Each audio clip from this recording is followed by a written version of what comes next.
Best part coming up, Phoenix Horns. Listen to this. Listen to this. Everything drops out and the Phoenix Horns come in. Fantastic.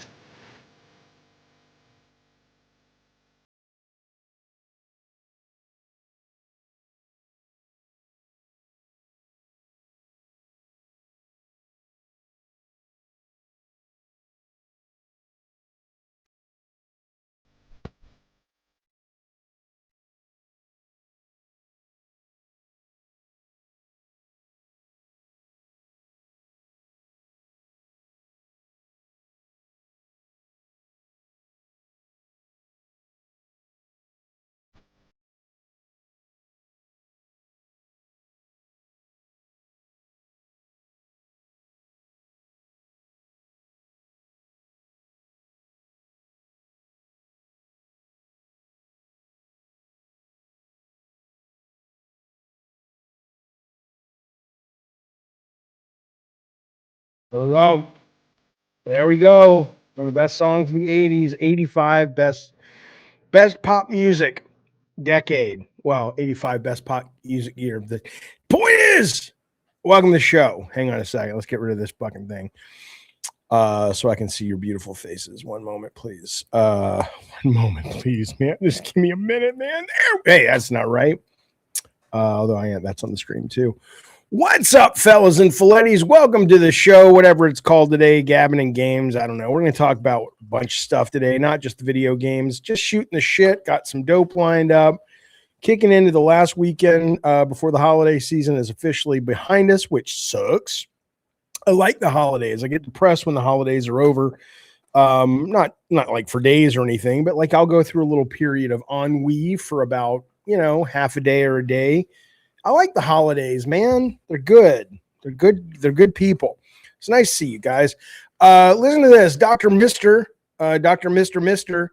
Thank you so much for the super chat. He says, Jaffe, Happy New Year, Dave and friends. Going to be a new first-time father in 2025. Any tips? My MIL mother-in-law wants to come stay for months after. She talks a lot. Well, first off, congratulations. That's fantastic. The best thing, and I am not one of these guys that is prone to just kind of falling in line. I know you're supposed to say, oh, having kids is the best thing ever. In this case, though, the herd is running in the right direction. Having kids for me is the best thing I ever did on this planet. I just love them with all my heart and soul. I adore these nerds and they're a joy. And so I guess, to quote Kenny Chesney, don't blink. I think that was Kenny Chesney because it does go very, very fast, but it is, and it's exhausting, but it's a goddamn joy. So congratulations to you in your life. As to your mother-in-law coming to town, we actually, one of the main reasons we moved to San Diego was to be closer to my ex's in-laws because they are a lifesaver when you have small kids. They let you go out, get a break, get dinner, actually, remember what your wife is like as a person versus just this other robot you have to sort of raise this little infant with. It's good stuff. It's good stuff. So congrats to you. That's going to be a great 2026. Take care of the mama, make sure she gets to all her appointments, blah, blah, blah. Good news, buddy. Congrats. It goes by, you goddamn right, Smaug. You goddamn right. Listen to this, though. We opened the show with Phil Collins, and he's not looking too good. He's had all kinds of, because of his drumming, he's got like a back thing and everything. So I want it convinced me to go check out the death list, which is now up, the 2026 death list. If you don't know what that is, every year for many years, it's the list of 50 celebrities selected by the death list committee for the reason they may be dying during the next 12 months. It's very morbid, it's very macabre, but it's very interesting. I'll just tell you some of the big names that are on there. Thank God Phil Collins is not on there, but you never know. But I hope nobody would have seen Rob Reiner on this list. Are you kidding me? That wasn't even in the top 1,000. I don't think. By the way, thank you so much. KP Production says, Jaffe, big fan of the show. Someone said, I don't know what that means, but thank you so much, KP. Appreciate it very, very much. Thank you for that. Also, I want to let you know. Oh, well, we'll get to the death list in a second. I want to let you know what's going on tomorrow. If you are a Calypso Cult, God of War, or mod on the Discord, we will be playing this game, and the developer of this game is going to be there with us for at least part of it. It's a one-man band. He made this game. I'll show you the trailer. If you've been considering a membership or upgrading to the Calypso's Cult or above, now's the time. If you're a Twisted Metal fan, it will be available to all Diet Soda Soldiers and Diet Coke Commandos coming up next week, and then eventually I'll put it out there for free. But if you want to be able to hang out with me and the developer and talk Twisted Metal and get your head around this brand new fan base game, which I'm going to show you right now because it really is the knees goddamn bees. Hang on, let's share this so we can all see. Have I played Ninja Gaiden 4 D-Trucks? I did. I liked it. I didn't, it was a little too, I didn't like it as much as Too Black or whatever they called it. I did like it, but it felt much less adventure-y to me, and it felt more pure mechanics based stuff, which is fine, but I didn't love it all that much. It wasn't my favorite. Okay, here's the trailer. Let me show you this. Let's take a look. This is Twisted Metal. He calls it Twisted Metal 5, which probably makes some kind of sense, but it's a 2-minute trailer. This is what's happening tomorrow. If you are a member of the Diet Coke the Calypso's Cult and above. Here we go. Start your engines, drivers. Let the games begin. Names of friends, so I don't need them. Looks so What matters is good, the mission at I hand. think. It looks like a spiritual successor to Twisted Metal, man.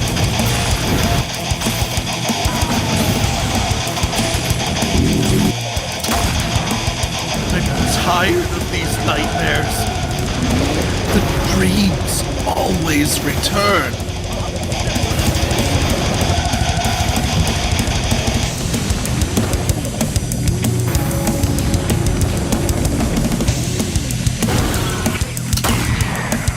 I know my boy's out there. He's in trouble. I love that it's Never got the should've done lore in on the there. streets. I love the voiceovers. Is it low FPS? It's probably my screen. I'm streaming in Talk Studio today, so a lot of times you're getting the chunky monkey shit. But no, I've seen somebody play this live. Dave Goodrich, it runs smooth. My voice is not in the game, but all they have to do is ask. Wish my mouth back, or just end it all. Yeah, I hear you. It's your slideshow. Okay, well, here's what I'll tell you. Looks for things she's a real gas, doesn't he? Yeah, it doesn't do so good on that. Let me just put the link up if you're curious to watch it on your own. But it's really cool. And yeah, if you're looking at it and it looks like a slideshow, I assure you that's not what it looks like. Talk Studio is not very good for this, but I like Talk Studio for other reasons. So there it is right now if you're interested. The reason I'm using Talk Studio today, though, is because I want to take calls if you guys are interested. Sometimes, people call in, blah, blah, blah. So that's why it's easier to call in. And that link is at the top of the of the YouTube channel. So click that if you want to call in, talk about really any topic goes today. But this is tomorrow. And then also if we make it to $250, I'll be adding it manually because I don't have my OBS up.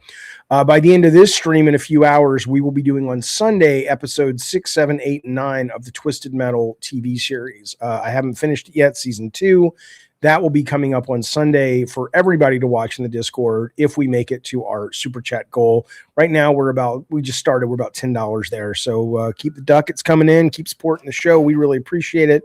Keeps us being able to do what we love and what we hope you enjoy as well. What time is the stream tomorrow? Yeah, it's 11 a.m. PST. Okay. Did you see all the shit in Walmart? You goddamn right, Kenny Rose, including this. I got a bunch of these.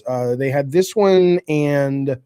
I got Mr. Grimm's motorcycle. I gave a couple of them away recently on this very stream, but yeah, I love, man, I'm telling you something.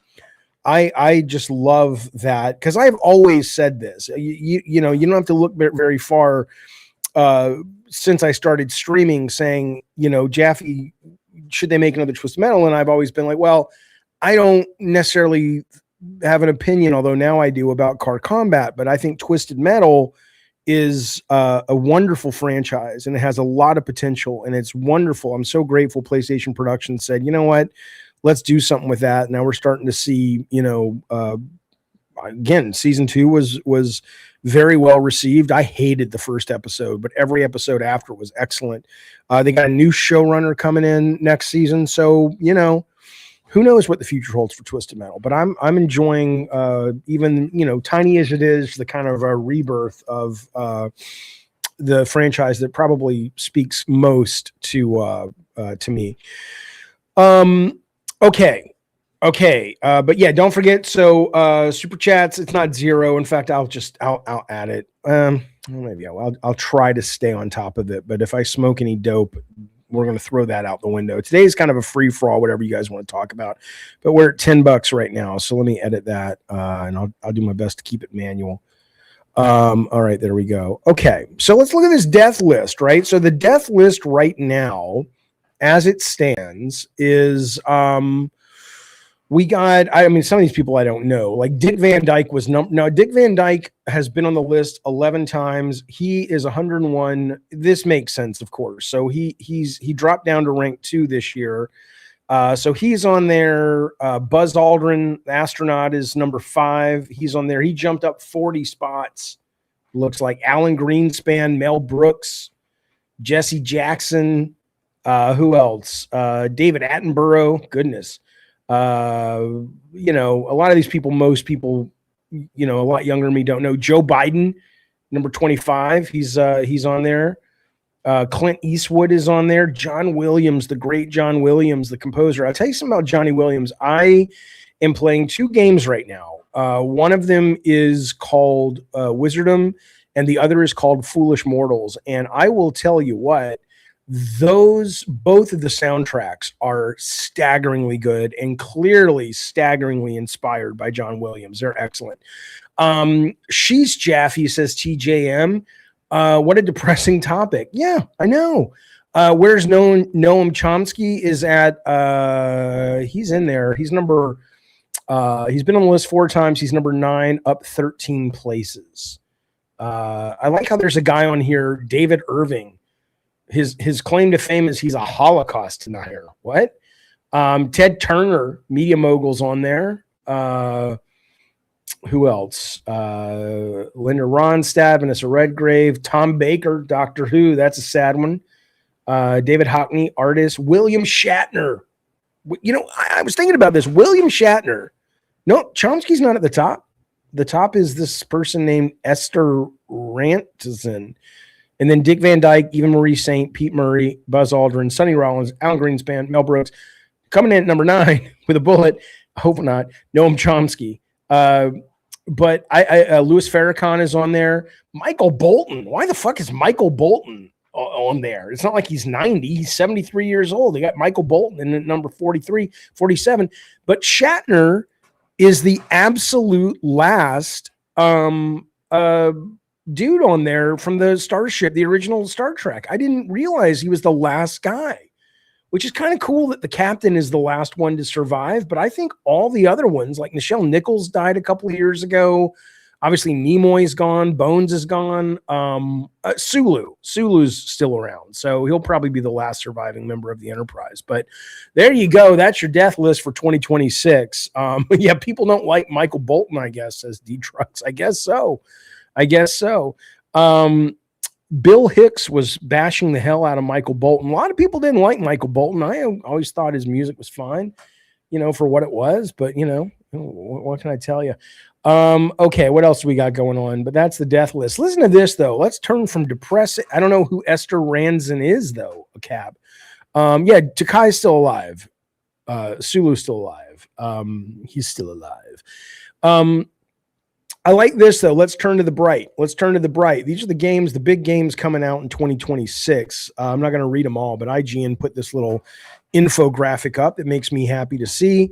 What do we got coming out in January? I mean, most of what I play these days is indie stuff unless it's a really big game. But nothing really strikes me as, High Guard, right? That game that they revealed at Keeley's show the other day that a lot of people were like, dude, that looks like shit. I think it's free to play. It's like a hero shooter so much. It's made by teams that worked on Apex and Destiny and all that. So it's worth, checking out, I suppose. But that's the biggest thing coming in January. But then February rolls around, my friends. We have, of course, Resident Evil Requiem. That's the big one. I also am very excited to check out the new Romeo is a Dead Man by Suda51. I don't know if it's going to be good or bad, but it looks like a lot of fun. That's pretty cool. You're playing the hell out of Suit for Hire. You goddamn right you're playing the hell out of Suit for Hire. I find all the best indie games. If enough of these bullshit little rinky-dink new channels. You want the best fucking weird, go play Foolish Mortals. You like point and click games, play that. It's excellent. Even if you don't traditionally, because they've done some stuff with the click and play, god damn it, Jeffy, point and click formula that is really improved. It's it's just everything from how you navigate the space so it's not so boring. They have one thing that I turned off that I don't like, but I think a lot of people will appreciate, which is they have a hint system that you can set from very aggressive to not on. And I turned it off because I didn't realize it was on. But depending on where you set that meter, and there's like 20 hash marks on that meter, it will somehow analyze if you're stuck or if you haven't advanced the plot or the puzzles in X number of minutes. And it'll have the main character just drop you, like he starts thinking. It doesn't feel like a hint. It just feels like, hey, I wonder what would happen if I explored a little bit in the library, right? So it seems to work really, do a good job. It works really hard to make the experience of a point and click game really good. It's excellent. I highly recommend it, and Wizardom as well. Highland Life looks the shiznit. I'm kind of glad the blobbering Roland's blabbering won't be in it. I liked the first one, but I didn't I didn't like it enough to care about a new one. March is coming out now. March, listen, I don't know. Well, there's some good stuff coming in March. John Carpenter's Toxic Commando, is that going to be good or not? I don't fucking know, but I'm excited to see. It looks pretty cool, at least from trailers. Fatal Frame coming out, new Fatal Frame remake. That's exciting. Malice PI for Hire is coming out. And then the big one, the big nugget on the cheese. What does that mean? It doesn't matter. It doesn't matter. The big nugget on the cheese is Crimson Desert. Now, if Crimson Desert can actually pull off what the trailer looks like, holy cannoli, Captain Spicoli, that's going to be something. You guys know Crimson Desert. That's the one. I mean, that is the game that sounds like when Dylan Job was pitching Warhawk, the updated Warhawk to Phil Harrison at Sony. And I was sitting in the meeting, and Dylan, who went off and directed a great game in Warhawk. People love Warhawk on PS3, but it was like everything and anything was in that game. And it's like, and here's the, you guys didn't know this. There was like a top-down RTS game that you could also play from up on high and give your troops commands and stuff. And halfway through, Phil Harrison's like, when are you going to put the football simulator in, But Crimson Desert looks like pretty much that. It's like, you want this? Yeah, we'll put that in there. Oh, you want combat? Not a problem. You want projectile? You want horse racing? You want flying? It's all in there. And it looks fucking amazing. What is Crimson Desert? Go look it up. I would show it to you. But the biggest problem with me showing it to you right now, my dear friends, is that when I'm on Talk Studio at Chunks, April brings Soros, which I am staggeringly excited for, because as people who watch the stream often know, I loved Returnal. I loved it. Delightful. Nugget on cheese is when you orgasm and shit yourself at the same time. Boy, you've really thought about that, Mark Arnold, haven't you? But I loved Returnal, but it was just too hard. And it was a rogue-like, not a rogue-lite. This is a rogue-lite. And what that means, my dear friends, is that when you die or when you reach certain events, you will be able to bring certain things with your next respawn. A rogue-like doesn't let you do that. Now, there was I don't want to get into the weeds with you guys. I understand that there were little things that made it officially a rogue-lite. It was too hard for the room. It sounds like this one they're going, you know what? We have something great here. We have something delightful fucking here.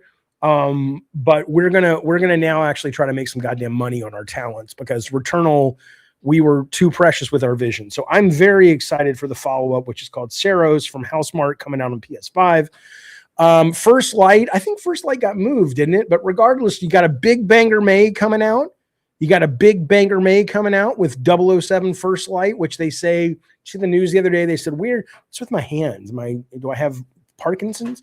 They say that Bond in this new one is going to have modern sensibilities. And what I think they're going to, what I think they mean by that is, we're not going to have him be a womanizer, but that's dumb. Let him be a womanizer. What's wrong with being a womanizer? Like I said in the stream the other day, let him be a womanizer who sucks at it because he's young. So he should be out there trying to pick up the ladies. And it's like, dude, you're rubbish. You're fucking rubbish at that. But eventually we know, he gets better. Yeah, Laura Croft is back a cab, but I don't know when that one's coming out. When is that dropping? Lego Batman Legacy of the Dark Knight. I'm excited for that, even though I'm over Lego games. This one looks really, really cool just because the subject matter and how they're handling it. September brings us Halloween. I don't know about that one.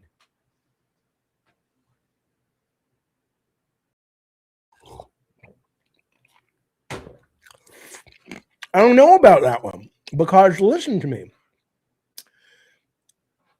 When I learned it wasn't another asymmetrical horror game, I was happy because I'm tired of these fucking, Evil Dead and Friday the 13th and Dead by Daylight. We get it.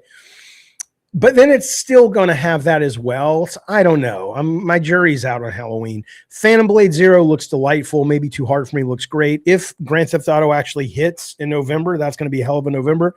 I know you guys are talking about Tomb Raider, but I don't. When are the 2 Tomb Raider games coming out? What are the dates on that? And then I don't think we have anything right now for December. But that's it's pretty good. And that's not counting the indie games. That's not counting the indie games. We talked about this on the Lolcow show today. You see this thing where you can tell Grok. A lot of ladies are mad about this. A lot of people are mad about this. I struggle with how to feel about this. Where you can say to the Grok, you can say, "Hey, put me in a bikini," or do this or do that, and you can do it with anybody that you want. And people are saying, "Well, that's not she's pretty." You're saying, "Well, that's not a good thing to do," and it's like, "Yeah, I know it's not." I know it's not. Like, well, damn. I know it's not. You're my boy, Blue. I know it's not. But at the same time, it's like you can have a fantasy in your head about some girl you see at the checkout. So what does it matter? If you can write fan fiction about some girl, well, what's the problem with doing this? But somebody said to me today, it's as long as you don't share it. God, she's hot. I'm gonna have to masturbate now. Here's the point. She's beautiful. Who is this? Is this a real person? Is she a real person or is she some AI chick? I don't even know. I don't want to know. I can't have I won't be able to get a woman that beautiful. So I don't even want to look at it. I don't want to look at it. Fuck you. I'm not looking at it. Twisted Metal. Hey, don't forget Twisted Metal's coming up. Look, here's the deal. Here's the deal, my friends. You'll piss me off a little bit today. I'm not even kidding with you. Again, and I am not here's what a professional would do. A professional would see what I saw on YouTube today. And if they were really bothered by it, they would just reach out in private to the people who did this thing that I'm about to no, we're doing 4 tomorrow, $250 to do 4 episodes, 6, 7, 8, 9. They would reach out in private to the people and say, "Hey, are we good? I'm okay, but I'm not that kind of guy. I have to I have to say it the minute it enters my head. And here it is. I'm searching on the internet today, looking for something to watch during lunch. And look at this. Last Stand Media. My friends over at Last Stand Media, they put out a 9-hour footage video of their games of the year. Look at all these motherfucking people. There's more people in there that are in the event than in the Avengers. Did they call your Papa Jaffe? I do a lot of stuff with Last Stand Media. Did they call me and say, "Hey, Jaffe, give us your couple games"? Nope. I think I pissed those guys off. That's what I think happened. I don't have any evidence of that. Colin, if I talk to him, haven't talked to him in a while, would probably say, "Dude, it's so not that. We've just, I'm sure there's a rational reason because I'm a big fan of all those people over there. But there's some point you have to go, wait a minute. You didn't want to reach out to Papa Jack? What the hell's the matter with you guys?" Anyway, whatever. but it's 9 hours. So I don't know what their favorite games were because I'm not going to watch it out of protest. That's not true. The Back Shack, thank you for the super chat, buddy. He says, Jaffe, yo, are you a fan of tornado chasing video games? I blame you for my love of vehicle open world and still haven't found any. Got any input? Happy New Year. Happy New Year to you as well. What I will say to you, Back Shack, is I don't know of any tornado chasing video games. I love, even though Twisters was the new one was so dumb, it was fun. And I absolutely love the concept of tornado chasing and stuff, but I've not played a game. There was a guy at Sony on PS1 who had it was called Tornado Alley.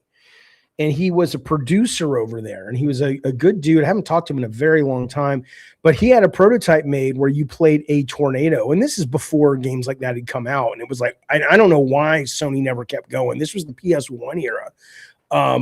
So they made shit like that. And I was just kind of like going, it was brilliant. So I don't know the machinations as to why it never got published, but if anybody knows of but it was cool. If anybody knows of a good tornado chasing game, though, please let us know. I think that sounds like a lot of fun to play. Am I being too sensitive about this? Do you think I'm like, I don't know. I'm a little sensitive. It hurts my feelings a little bit. That's the truth. I'm not going to lie to you. It hurts my feelings a little bit. Isn't Outbreak a storm chasing game? I don't know. Kenny Rose, I don't know. Well, yeah, there's tornadoes in Sim City and stuff. Yeah. Okay, let's move forward, shall we? With our goddamn day. Let's put this away. I told Bunny Button if she came in here, I'd smoke some dope with her, but she ain't. Where is she? She ain't coming. I don't know what's going on with that. All right, let's see what's happening in the news. But first, let's check in with the chat. It is weird, One Pump Man. They didn't hit me up. Maybe, that's always the scary thing when you're like me and you've got ADD, is you don't really know when your inability to regulate your expressing yourself has burned bridges. You really don't know. You have no clue. And you just have to find out, like, hey, I guess I must have burnt those bridges, because they didn't call me. But I don't think I did. I just think, I don't fucking know. What do I fucking know? Bunny Button says she's coming. Now, I'm only going to take one puff of this because I have things to do tomorrow, like the Twisted Metal thing. By the way, it's Friday. Everybody got lots of money in the bank account. I have to prove to my accountant, he says, why are you still streaming? You don't make any money. And I says, well, because it's fun and I like it. He says, yeah, but you don't make any money. Could you ask the people who watch you to put the ducats in? I says, well, they put ducats in when they like the show. He says, yeah, but as your accountant, you're getting to a point where I'm like, dude, you're a fucking moron. I'm like, I know. So just for my accountant, his name is Luis Miguel Horschowitz. I know. It's crazy. But I told Luis Miguel Horschowitz that I would e-beg you guys today and say, look, let's get the super chats in. Let's get the memberships in. We got Jaffe Plays Jaffe tomorrow with the creator of the fan-based Twisted Metal game. We have Hydra Level opening up to everybody in about 4 days. We have super chats will get us to 4 watch party on Sunday of Twisted Metal. Come on now. But more important than any of that, what I would love is if you want to call in and talk and be part of today's show and tell us what you're playing, what you're enjoying out there, your biggest disappointments, 2025, the games you're looking most forward to in 2026 and why, or anything you want to talk about. Better cut the account and that'll save some money. Yeah, I know. It's a good point, isn't it? Anyway, so yeah, hey, Miguel, what's his name again? Ramirez Horschowitz. He's a genius. He tells me he's a genius, and I believe him. All right, we're going to go to the news. We'll see what's happening in video games. Listen to this. Speaking of money, folks, physical copies of the PlayStation 4 re-release of Star Wars Racer's Revenge are suddenly selling for over $300. As word spreads that an exploit in the game can be used to jailbreak PS5 consoles. And that's something. Well, I'd have to turn on my console to care about that, but that's pretty cool. What else do we got? Stranger Things made $25 million after one day in the theater, and it didn't cost you any goddamn thing. It didn't cost you any goddamn thing. It basically, for guild and union rules, they couldn't charge for tickets, right? So what you ended up doing was giving the theater, in our case, Regal Theater, we bought 4 tickets. It was $11 a ticket, and that went to concession stand vouchers. But the tickets were actually free. And all of the money, which was $25 million, went directly to the theaters, which I thought was a pretty neat deal. And we enjoyed watching it in the Motion Picture House. It was pretty good. Have I played Brutal John 2? I've never even heard of Brutal John 2. Let's look it up. Brutal John 2. Hello, Brutal John 2. Oh, I did play this. I wanted to like it. It was kind of a Duke Nukem-y thing. I wanted to like it, but it didn't really connect with my heart and soul. It didn't work for me, but I know a lot of people like it. Okay. What else do we got? A Bewitching Adventure. Has anybody really spent any time with Hades 2? I own it. I love the first Hades. And listen, friends and neighbors, lend me your ears. That's not how it went. Listen, I enjoyed the shit out of Hades 1, and I just kind of was over it. And then Hades 2 comes out in early access whenever, and I bought it day one, and I just like, it's more of the same. But now that the final has been out for a while and it's been on all these Game of the Year lists, people fucking loving this game. Why are they loving it so much? Are you playing it? If you're playing it, I want you to call me and tell me why I should play it, because when I played the early access, I thought it was kind of just more of the goddamn same, but great, Galardion, who I love that name. It sounds like 70s sci-fi arcade game. Let's go down to 11th Castle and play Galardion. What about Cory Barlog's new game? I know nothing about Cory's new game. I'm going to put that on the screen. I don't want to forget that. Hang on. I don't know anything about it. Here's what I will tell you about Cory, and you can quote me on this. Really? Thanks. We needed your fucking permission, Jaffe. You're doing it publicly.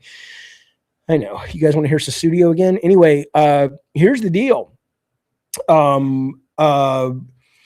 If somebody said to me, Cory's game is canceled, and it just didn't work out and he's moved on, I'd go, okay, I buy it. Or if someone said to me, Cory's game is being unveiled on a state of play in February, I'd go, okay, I buy it. Like, I have heard nothing. I talked to Shannon Studstill a couple of weeks ago, and she will not, and I didn't ask her, I would never, and she may not even be in a position to know, but I'm sure she is. But, I didn't ask her. She would probably know, but I really haven't heard anything about what he's doing, except I assume he's making a game. Everybody assumed he was making a game, but I couldn't tell you what it is or when it's coming out or any of that shit. Hey, I went to see Stranger Things as well. And he says, look, I went to the theater. I had no idea what was going on most of the time, but the story was simple enough to understand, not seeing 90% of it. Yeah, I mean, I've watched every episode. I'm a huge Stranger Things fan, and I loved the shit out of it. Maximum Action says Darkness is awesome. Any game which has Max Payne style, I love. Let me look that up. I think I own Maximum Action. Maybe I've never played it. Hang on one second. Maximum Action. Hello, welcome to Maximum Action. I think I own this game. Yeah, I've probably never played it, but I own it. All right, what else is going on? Let's see. PC Gamer wants you to know the PC game releases they're most excited about in January. Since I PC game more these days than console, this might be worth looking at. Let's take a fast little trip here. Quarantine Zone: The Last Check. Who the fuck knows what that is? Not me. Highguard. Karen, is that mountain climbing game? Yeah, I've been looking forward to that. Code Vein 2, time traveling action RPG. Okay, I didn't play the first one, so I don't know, but that's the ones they're looking forward to. Big deal. That's not really fun to read about. What else do we got? It's always great to see everybody. Yeah, these are old. Get to work, bitches. The holidays are over. Get to work. Demons are the danger. No, I wanted to get it doesn't matter. I don't want to talk about that. I was going to get it. And I says, well, no, I'm not getting it because it's like just arena shit, whatever. These are boring news stories. No, look, my hog. These are boring news stories. A new year means new games. Keep up on what, Jesus, guys, do anything original these days? Can we fucking get some stories that are, here's what's coming in next year? Whatever, I don't care. I'm bored of that now. Max, I'm playing mostly VR, says C. McClarty. Ever play VR? Oh yeah. I was all in on VR, man. I mean, I am a huge VR fan, but in terms of sort of what it was when it came out, but it's there's too many reasons not to play it. So I don't really have much faith in the future. Hayes says the gay talk was so terrible. I thought I was watching a CW show on the fucking Stranger Things. Jesus, God forbid, out of 50 characters on the screen, 2 of them are homosexuals. Why is that? Let's talk about that. Let's get into the meat of that conversation. Hey, why does that bother you so much? Who gives a shit if people are gay? Why can't you have characters that are gay? Come on, I want to talk about this. This is fascinating to me. Miss Anna G of Cincinnati says, hey, I've been trying to play all the Little Nightmare games. 1 was okay. I liked 2. I could not really stomach 3. I'm kind of over it. And I even honestly, truth be told, I didn't really care for Reanimal, the demo that came out. That game's coming out this year as well. But there's 3 gay characters in that thing, Darth Nugget. There's there's Will, and there's Maya Hawke's character, and then there's what's that other her Vicky, the girlfriend. It's because they had to make a big deal out of it. It was a big deal. It was a big deal in the 80s to come out as gay. My brother was gay in the 80s. He didn't come out until the 90s. And it was a big deal for that character. It was a huge part of that character's arc. Let people be gay and celebrate the fact they got the guts to come out in a world that's so goddamn mean. You were fine with Jack Tripper. Jack Tripper wasn't gay. You missed early fuck. Well, there's my buddy. Hello. What? I can't hear you. You can't hear me at all? Oh, okay. Now I can. Your mic cut out for a second. Well, did it? Well, you know. Yeah. How you doing, buddy? I'm good. How are you? I'm doing all right. Not too shabby. Good. How was your new year? Good. Did you have a nice, happy new year? Yeah, it was pretty good. Pretty good. We Are hung you out in the glad Discord. that we are now moving in? What are your big plans for 2026, B? I'm just chilling. Nothing different. Always. Big Got ambition. some. Yeah, we got some stuff coming, but Okay. Well, I say when Tech says to me, "Oh, Bunny's not going back to LCU because she's got this thing coming," I think that's bullshit. I'm not saying it's no, bullshit. it ain't got nothing to do with it. I've done Right. multiple podcasts at once, many Yeah. times. I was like, wow. Yeah. But you know, Hello. I assumed you just don't respect a lot of the structure of that place and people, and you don't want to be a part of it. That, in which I Yeah. totally respect. You know, I Yeah. don't know if I'm staying over there at all. I told Tech I would go. Debbie, you're back. I'm not back. I You're a went. star. Shut up. There's no stars over there. God. Star. What are you doing? We gonna Yeah, smoke a no, little you're- dope tonight, you and me, I'll pal? smoke dope with you. What you got? What you smoking tonight, pal? I got a bowl packed. I got a vape Mm. pen. Got it all. Listen, Bunny Button, folks, has introduced me. Look Outside, no, Movie Maniac. I want to play that. I hear it's fucking great. And the other one that somebody mentioned and asked me if I had played was the one about Stay Awake or whatever from Blumhouse, but I didn't care for that. I played the demo and didn't think it was that great. The problem with the coming out scene, says Mark, in Stranger Things is how performative it was. Half of the town was there. In the 80s, if it was a big deal. Yeah, no, I know. I get that. But, you know, I still, as a fan, do you like Stranger Things, Bunny, or you've not watched it? Yeah, I watched it Did you see the I finished finale? last night, actually. Yeah. What'd you think? I thought the ending was dumb. What you mean? I didn't like BB? it. I don't know. I thought it was, I saw everybody saying how amazing the ending was, and I think I just thought it was going to be more than it was. I heard everybody saying, like, oh, the last 45 minutes are amazing. And I was like expecting here, and I feel like I got here. Okay. You know? I loved it. I loved it. Listen though, You should have a section on your stream where you investigate what happened to all those games that never came out, says Galerdrion. We could do that, or we could smoke dope. Now, Bunny introduced me to this brand called Cake, and I'm not going to smoke a lot tonight because this ruined my day yesterday because I smoked it the morning of, and I was knocked out fucking flat. But I do want to do a little bit, but I want to charge you people money for it. $25 for a hit. $25 for a hit. Should I do that, Bunny, or just smoke the goddamn thing? I think that you should follow your heart, Jeffy. I feel like that's what you should do in all situations, here and other places. You think so? Yeah. Don't you think? Don't I look like a man who follows his heart? What? I'll tell you what. If I'm not following my heart, something's gone wrong. Because who would plan this out as a path? I mean, come on. I like that I criticized the dialogue, and Jaffe went, "You hate gays. How dare you?" Classic Jaffe. I know.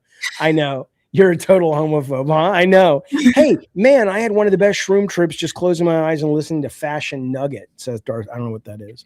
Oh, I thought you were saying this. I was about to say, wait, what? No, my friend. Listen, designers, delicate. I don't know what it's called, but here we go. Wait, I was supposed to make money off this. Shut up, Jaffe. No, you shut up, Jaffe. Bunny. Yes. Is this the year you get over Gerard Way? You mean Gerard Butler? Gerard Butler. Is this the year you say, he doesn't love me? I'm worth more because I want men who call me back or women who call me back. Yeah, that's it. Exactly. Yeah, you said it. That's what was in my heart. It's crazy. Look at Anna G. Bunny, he definitely bad at reading you. I'm great at reading Bunny. I know, but I will say without the pink hair, Bunny's a little different. She's a little bit more like, those days are over, Jaffe. I'm a serious business. Killed the clown. Yeah. I didn't kill shit, dude. I didn't kill a goddamn thing. You did. You stepped on that little clown. That poor little clown. I didn't mess up your the glasses. I'm gonna masturbate. Put the glasses on. Listen, I didn't kill the clown. What are you talking about? Did I kill the clown? Maybe. You killed the clown. I haven't clowned since Madhouse. I know. Ain't got no reason to. I love people always say, Jaffe, you should bring back Madhouse with Benny. I'm like, cool. Will you pay for it? Crickets. Yeah. With you going back over to Locale, I can't come back after that because then that would be like I was second choice after Locale. No, for me. You know what I mean? Yeah, like you chose it. You chose. Let me be clear to people watching this goddamn thing right now, because people are like, "Nah, Jaffe, you're abandoning." First, I'm not. I just put up a video. I'm doing this. Oh, you're abandoning the shit out of me. Because you're abandoning everybody. All of us. Honestly, abandoning the shit. Everybody else more than me. Let me tell you something, right?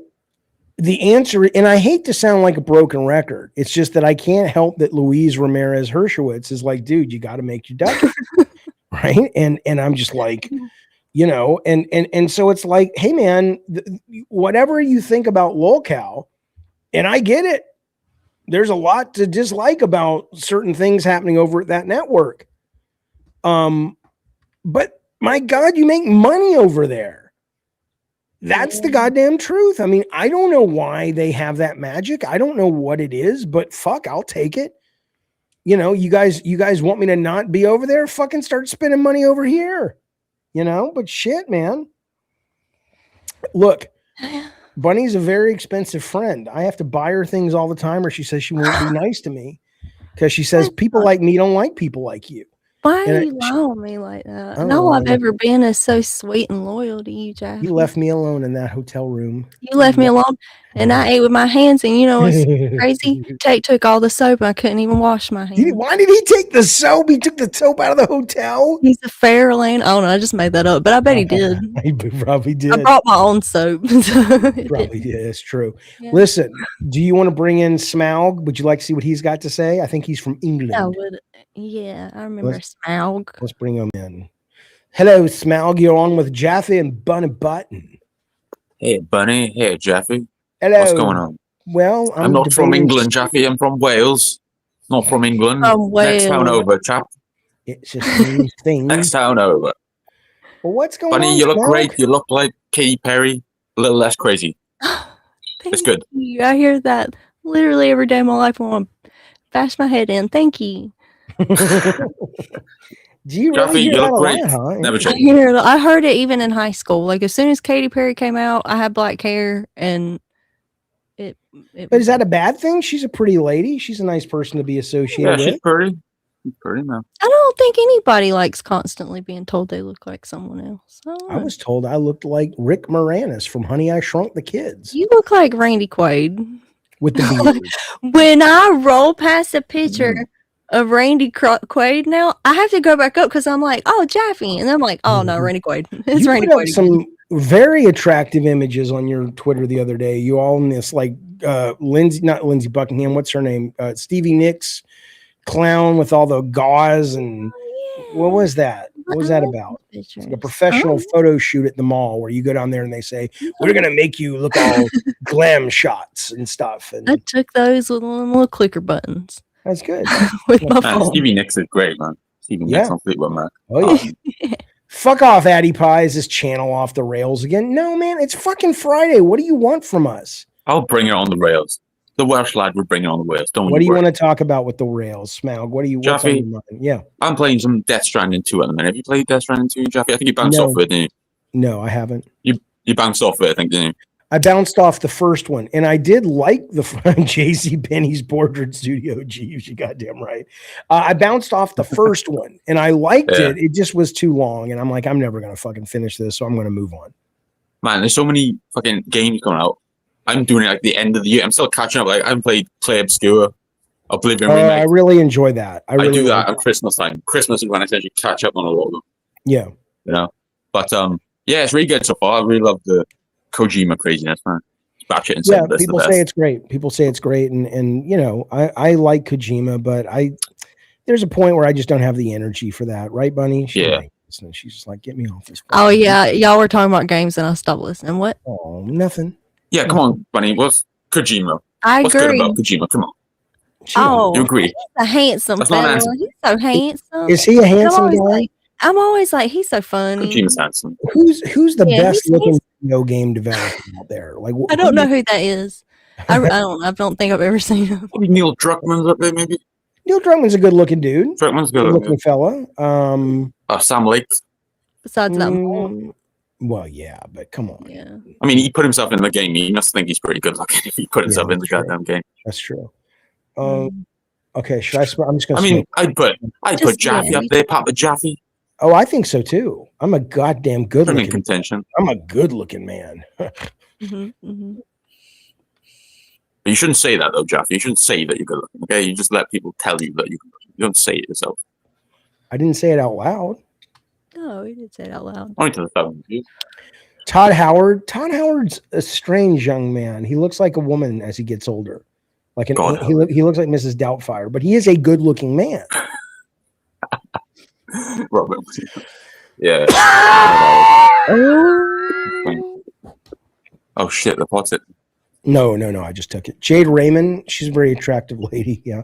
Just Jaffe Bunny does not want to get a Switch, but doesn't know if she wants to. Oh, she does want to get a Switch. Is that right, Anna G? I mean, Bunny B? Yeah, I was thinking I want to play Mortal Kombat on it. We'll get a Switch 2 then. Okay, Switch 2. Could I get a Switch by I any was chance? yeah. And inflation That's all I want. up the roof in Wales. Could I get a Switch, Jaffe? Could you toss me a Switch over here? I'd By love chance. to, but you have you seen our super chats today? This show is, I mean, But you got that lol cow money now, Jaffe. Don't be talking about Yeah, that. that's true. You got got that all that local money, local bro. money now. You got all that local Come on, money. man. all that. You know little- what I'm all- talking about. Yeah, Come on, man. you do got all that local money though. I mean, that is true. When Oh, you said come that, on. how you got local money, and you know how you got You that know local who made money. a lot of money yesterday was that Amber Lynn Reed girl. I know. texted Is that the fuck why? bit? Amber Lynn Reed. Everybody hates her. Why do they? Well, shit, I can be hated more. That's what you got to do to make money. I mean, that money was rolling I in. agree, Jackie. You could be hated more, but you know what? What? I feel like you'll get the boot a lot quicker than Amber Reed will. So what? So what? Yeah, I don't think you could play the same game. You don't think I can play the same reindeer games as her? What games? Yeah, does she I don't play? think the rules would apply to you the same. You've already been kicked for nothing once. Oh, and Jaffe, by the way, The only reason I'm talking there about is to Lost protect. Sam How'd you Media. think? If he cheats, Can you if not he just gets message you from Colin? cheating, he's gonna cheat on you. That's what my mama always said. She said, what'd she say now? If he gets with you from cheating, then he'll cheat on you. Could be. Shut up, Darth Nugget. Now, Jeffy can't shut up about the lolcow shit. Dude, shut the fuck up, dude. I'm so fucking tired of you going over to the Discord and bitching about me being on lolcow. I am on lolcow right now because Tech was like, Jaffe, I need help with my show. Can you come do it? I said, yeah, fine. I'll do it for a couple days, see what happens. But you know what? I do this show. And again, you don't owe me anything. Nobody watching these shows owes anybody anything. If you feel people are worth your money, pay them. If not, don't worry about it. But don't. Any chance I get, I'll toss you some ducks. Any chance? Thank you. But don't. I'm very poor right now, but I will toss it when I have it. What I hate though is this attitude of like, yeah, you're on low cow. Yeah, because they fucking pay over there, Darth Nugget. You want to fucking pony up some money and I'll shut the fuck up.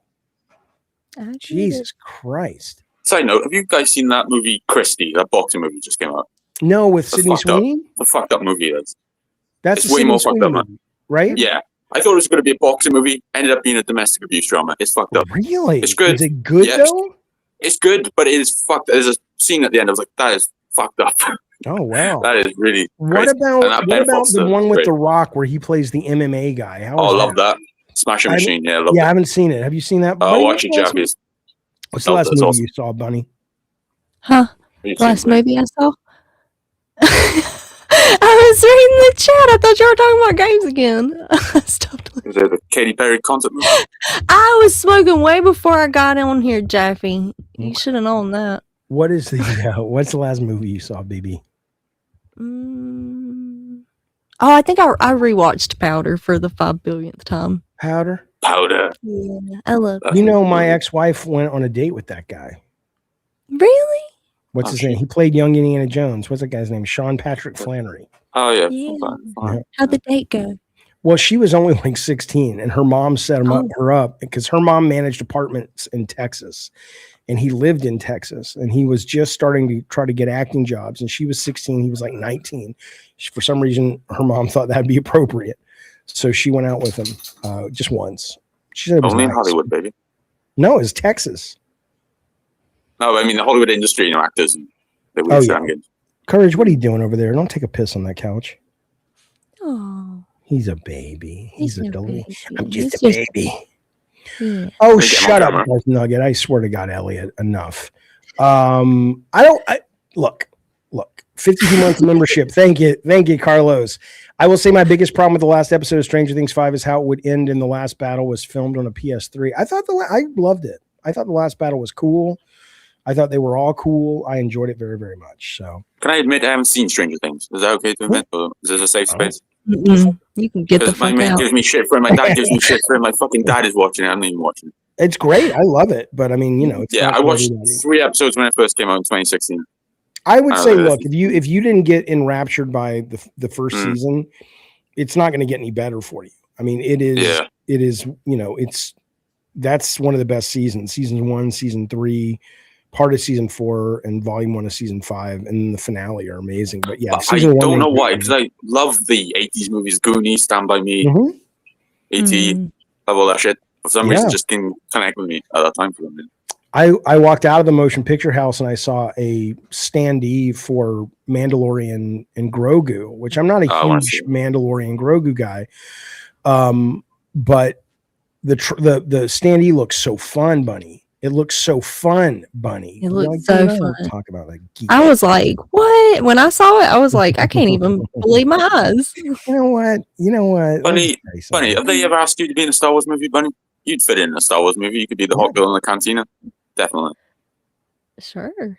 She don't know what she's talking about. She ain't. Yeah, I don't give a shit about Star Wars. I do want to see that Welcome to Derry, though. Have you guys seen Welcome to Derry? I hear great things about that. I'd like to watch that. Oh no, I saw the movies that are really good, but I haven't seen Derry yet. Yeah, no, nor I. Anna G, thank you so much for the super chat, Miss Anna G. She says, I'm only paying this because my Bunny B is here. Hey, you goddamn right. No, we love Bunny. I don't know, man. I don't know. Why you guys got any New Year's resolutions, by the way? I don't really do New Year's resolutions. No? Any goals? Any goals this year, Tony, for the channel? Well, every year I'm like, this is the year we're going to actually turn a profit. Come on, Jeff. Come on, man. I'll be back on this is lockdown the on year you. I won't be fat. Thanks. Good luck with that. So no, I I just wake up and do my best every day. So what about That's all you gotta you? do. Yeah, I don't. Yeah, just very abstract. Just get it. Just basically get a home. Essentially, is my big goal for this year. Get what? Get a home. Get like a house. Oh, where do you live Buy a now? house. What's that? Where do you live now? So I'm with my family at the minute, like my parents. Oh, At the minute. that's It's tough, fun. Jeff. It's tough out there, Jeff.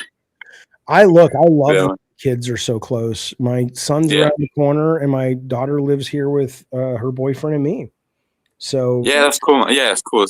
but I mean, Awesome. I'm the dad, so of course I love it. They're probably, but they seem okay. But yeah, I love all those sitcoms where the family shares the house, or there's the family lives across the street. And, Oh yeah. I think Yeah, it's good, Jeff. if you love your family, not everybody loves their family. A lot of people like. I love my family. Yeah, they're brilliant. Yeah, but I mean, Bunny, you're physically close to your family, right? Your mom and sister are close, yeah. Yeah, they're pretty. That's pretty good. And you get to grow up I in your know. niece's life, little Aunt Bunny, Yeah, Aunt Clowny, Aunt Bobo Brownie. I love my family. You ever never mind, I'm not gonna say it. Mm-hmm. Go on, Jeff. What? Go on, it's gonna be No, good. Just on the soft spot. No, So I wasn't Oh, talking about I was gonna talk about Bobo Brown for a minute. Oh, what?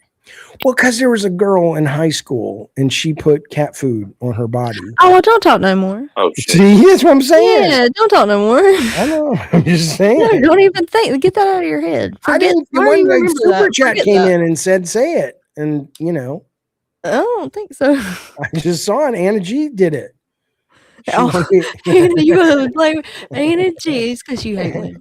Well, Darth Nugget says, I enjoy living with my family in a block over from mom. Way better than when I lived alone, like an hour away. You goddamn right. People need people. I do like living alone. Like I like being alone. Living La Vida Loca. I'm quite Oh, introverted. you still like living Yeah, La But Vida I Loca. do like people. Woke up in New York City in a something hotel. Yeah. Took my something and took my money. Remember him? Come on, Jeff. What's the rest of the tune? Something about black cat. Make you Yeah. do Oh. something in the way. Once you go. Is that an AI song? live Is that another one of the AI song? Scratch your brain. What'd you say? Huh? They What's put that? out that Cup of Life song. Like, come on, man. Cup of Life. Shut up. Shut up. All right, Smalgle. We love talking with you, buddy. Thank you for calling into the show. Love talking to you guys. Happy New Year. You as well, All sir. the best, guys. I Bye-bye. appreciate it. Bye. You know what was really interesting, Bunny, is the other day we were doing this. It was like you and me, and I think Paul's Ego was on. A bunch of people. Oh, and yeah. P Turtle calls in. Now P Turtle got his shit kicked in, I guess, because he's never been so quiet and submissive and beta. But he usually calls in and he's just like, I'm gonna take over, and he was just like, what do you think that? You think he's sad? No, I think he was just listening. Yeah. Yeah, I think me and him were on the same. We were on the same wavelength for a minute. Y'all were talking. We were like listening, You like him, huh? taking it in. You're, P Turtle. you're sweet on him. I huh? don't know P Turtle to be sweet on him. I'm only sweet I don't on know the what you sweet on. How's that? What do you have to be to get Bunny Button's checklist of I'm sweet on him? Besides be Gerard Way. Well, it's Gerard Butler, and I think that might be the only way. I'll change, Bunny. I just want you back in my life. What do I have to do? Can you be Gerard Butler? Just be Yeah, I'll Gerard. try, man. I'll fucking try. I tried to get a girl once. I could tell she liked hard dudes, like street dudes. So I went like a week trying to be that. I'm like, this is miserable. Just listening to Charmillionaire and reading Double XL, and oh man, I thought I was gonna just fuck, The days. so dumb. Never change for a lady. What's the point? And Charmillionaire normally does save marriages, so that's crazy. It didn't. You should ask for your money back. What did he say about that? What's Charmillionaire say about the marriage stuff? I don't know. Normally, his music does save marriages Oh, save marriages. No, well, Yeah. it wasn't my wife I'm talking about. or relationships. Well, listen. TJ's here. TJ's come out of hiding to talk to us. So let's bring him on. Well, hello, TJ. You look like Ronnie Malik. You played Freddie Mercury. Normally music does say marriages. Riding dirty. Listen, is he here? What happened to the guy? I'm scared. You're scared? There's so much happening. Listen, TJ's here. TJ's you got a delay, TJ. So let's bring him on. He's living in the past. Hello. He's scared. We're living La Vida Loca. No, you're living in the past. No, he's living in the past. Hang on, I gotta decide which TV to listen to. Yeah, you gotta make that choice, buddy. Gotta make that call. You think Michael Jackson, when he goes and buys stuff when he was alive, he's like, I'd like that pack of cigarettes, and it's like that'll be $4.95, and Michael's like, here's $10, make that change. You think he did that? You know, I think he probably did it. Yeah, well, keep that change. Keep that change. Oh. You know, how are you guys doing? We're good, but you're delayed. You got to stop listening on the wrong thing. I'm on yours. I'm on the first one up, I think. I'm not okay, so you can hear us right now? Yeah. All right, what you calling about, my good sir, TJ? What you want to talk about? I think AI's been on my mind a lot. Okay. Oh. Because shut up, Bunny. Don't placate. Don't patronize TJ. I was just agreeing because, like, I like reading about AI. I get it. AI is always on my mind. I think it is. Okay. So what's on your mind about AI, TJ? Just the creative aspect of it. And, okay. So I want to design games. Mm-hmm. I want to design the visual world. Well, the visual or the game design or all of it or what? I mean, I've had some ideas, but I wouldn't say I'm a programmer or anything like that. I'm more of the visual. Get Google Gemini, baby. Learn to vibe code. It's a delight. Yeah, you just talk in English to it. That's just a subscription, right? Yeah, it's $20 a month. And you just say, hey, make me this. And obviously you got to be creative and you got to give it your own spin and it's got to be a marketable concept and all that. But, you know, it's a real thing. I love doing vibe coding. It's real addictive, you know. Give it a try. Would you say you're limited by your software or by like what Gemini can do? You're limited every day in no matter how much money you've got and what team you've got, you're going to be limited. But certainly, you know, I think the guy we're talking to tomorrow on the Twisted Metal stream made his game all in AI as well. We put it in Unity, but he got the code done through, I don't know, ChatGPT or whatever. And, you know, yeah, there are going to be limits. So if you're sitting there going, I want to make a game like The Last of Us Part 3, probably shouldn't be spending too much time worrying about that in a full AI world. But if you want to do something that's more indie, you can totally make a game using Gemini, 100%. Yeah, I don't have like small game ideas. Then you're probably not really meant to be a game designer. Well, yeah, but you might, but a game artist, maybe a game artist.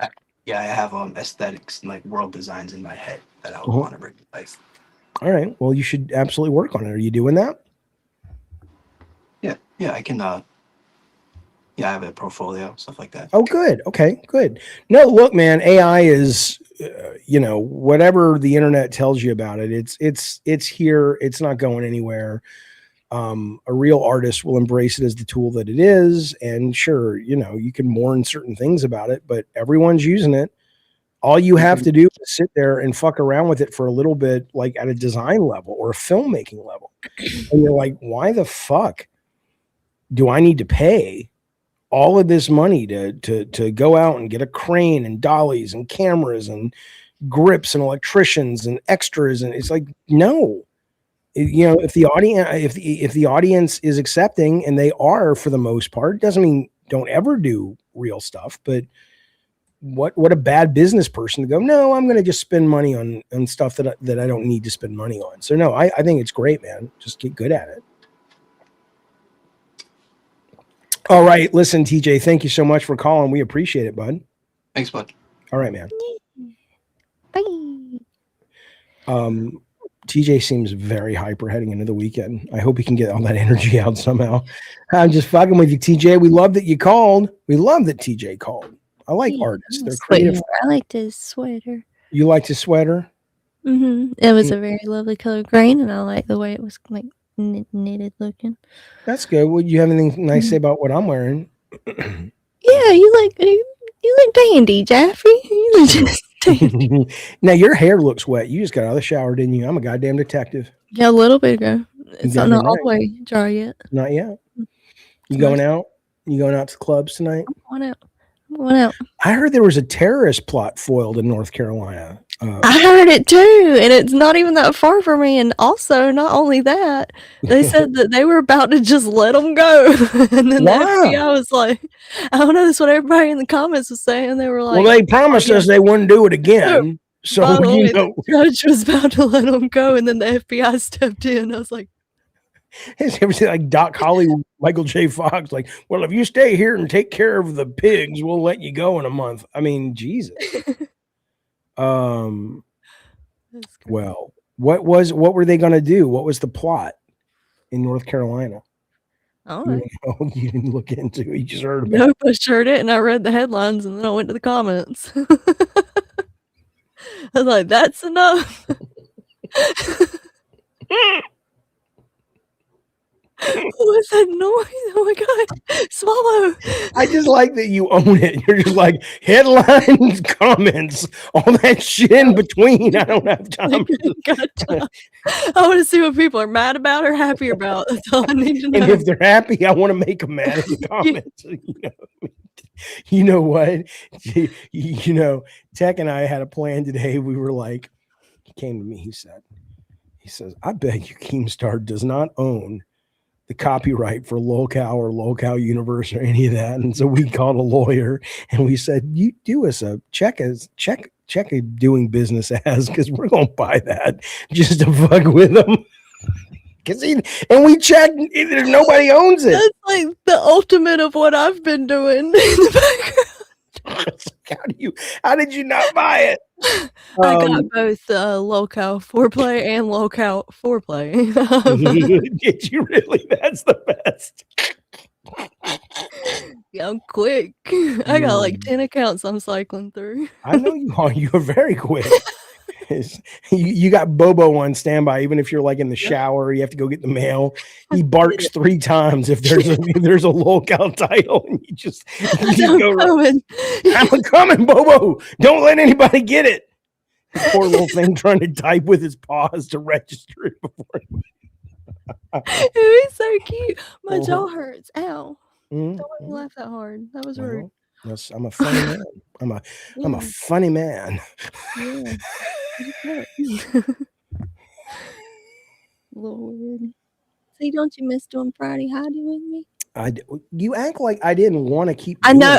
I'm acting like you're going to take me out back and put me down. Old Yeller, old bunny. Insubordination, self-sabotage of a company is something special. You goddamn right. Grimm's Gallery says to Troll Keem, "I grabbed the X handle Locale reject so he would never have it." The worst thing you can ever do is tell people what annoys you, because then they'll just do it all day long. Oh Lordy, it's great. Smoke Elijah says, "Shout out to Molly Ringwald." You goddamn right. You know what's amazing though? I will tell you something. Speaking of AI, have you seen those little reels and shit where they have like, you know, like the Breakfast Club cast, and then they have them as adults and they're with like them together? standing beside their and they look like the real kids. I mean, you could make the Breakfast Club too. Yeah, if you wanted. Just tell the computer, make me a sequel to the Breakfast Club that focuses on the Ali Sheedy character. I'll be back in 20 minutes. That would be great. It'd be great if they were like all going to like AA or something, and the AA teacher, I don't know what you call, locks them in the room. Oh, like they just can't escape it. Yeah, and So then it's they're all at AA. yeah, and they dance on the tables. They do. And then like 5 years later, it's like a hostage situation. They're just like, and eventually they realize we should stop getting together. Yeah, right? and they do all die in the end. Yeah. Oh, I hope so. I Molly hope so. Molly Ringwald. I like Molly Ringwald when she looks at the guy Judd Nelson, and he's just like getting detention after detention after detention, and she like turns around to him and she mouths it. She says, "You can tell that's the moment when she cares about him." You know, she's still putting up a front, but she don't want him to spend all that time in detention. Don't do it. Don't do it, buddy. Don't do it. Just like that. Yeah. I would never work for Keemstar's as Smoke Elijah because he's scum. But I have to respect Jaffe for getting the dent donation bag. Look, I got nothing. There's no shame. Yeah, you know, I support you no matter what. I've said that. I know. Am I sad? Do I cry every night? Yeah. Am I gonna jump? Probably. Yeah, but that's just because you know. I haven't you clowned live in it. the South. So that's what it is. Embers Arcade, what are we doing? We're just shooting the shit and smoking pot. Come on in, Embers. Come on in. Come on. You're walking over, but you're limping back. No, look.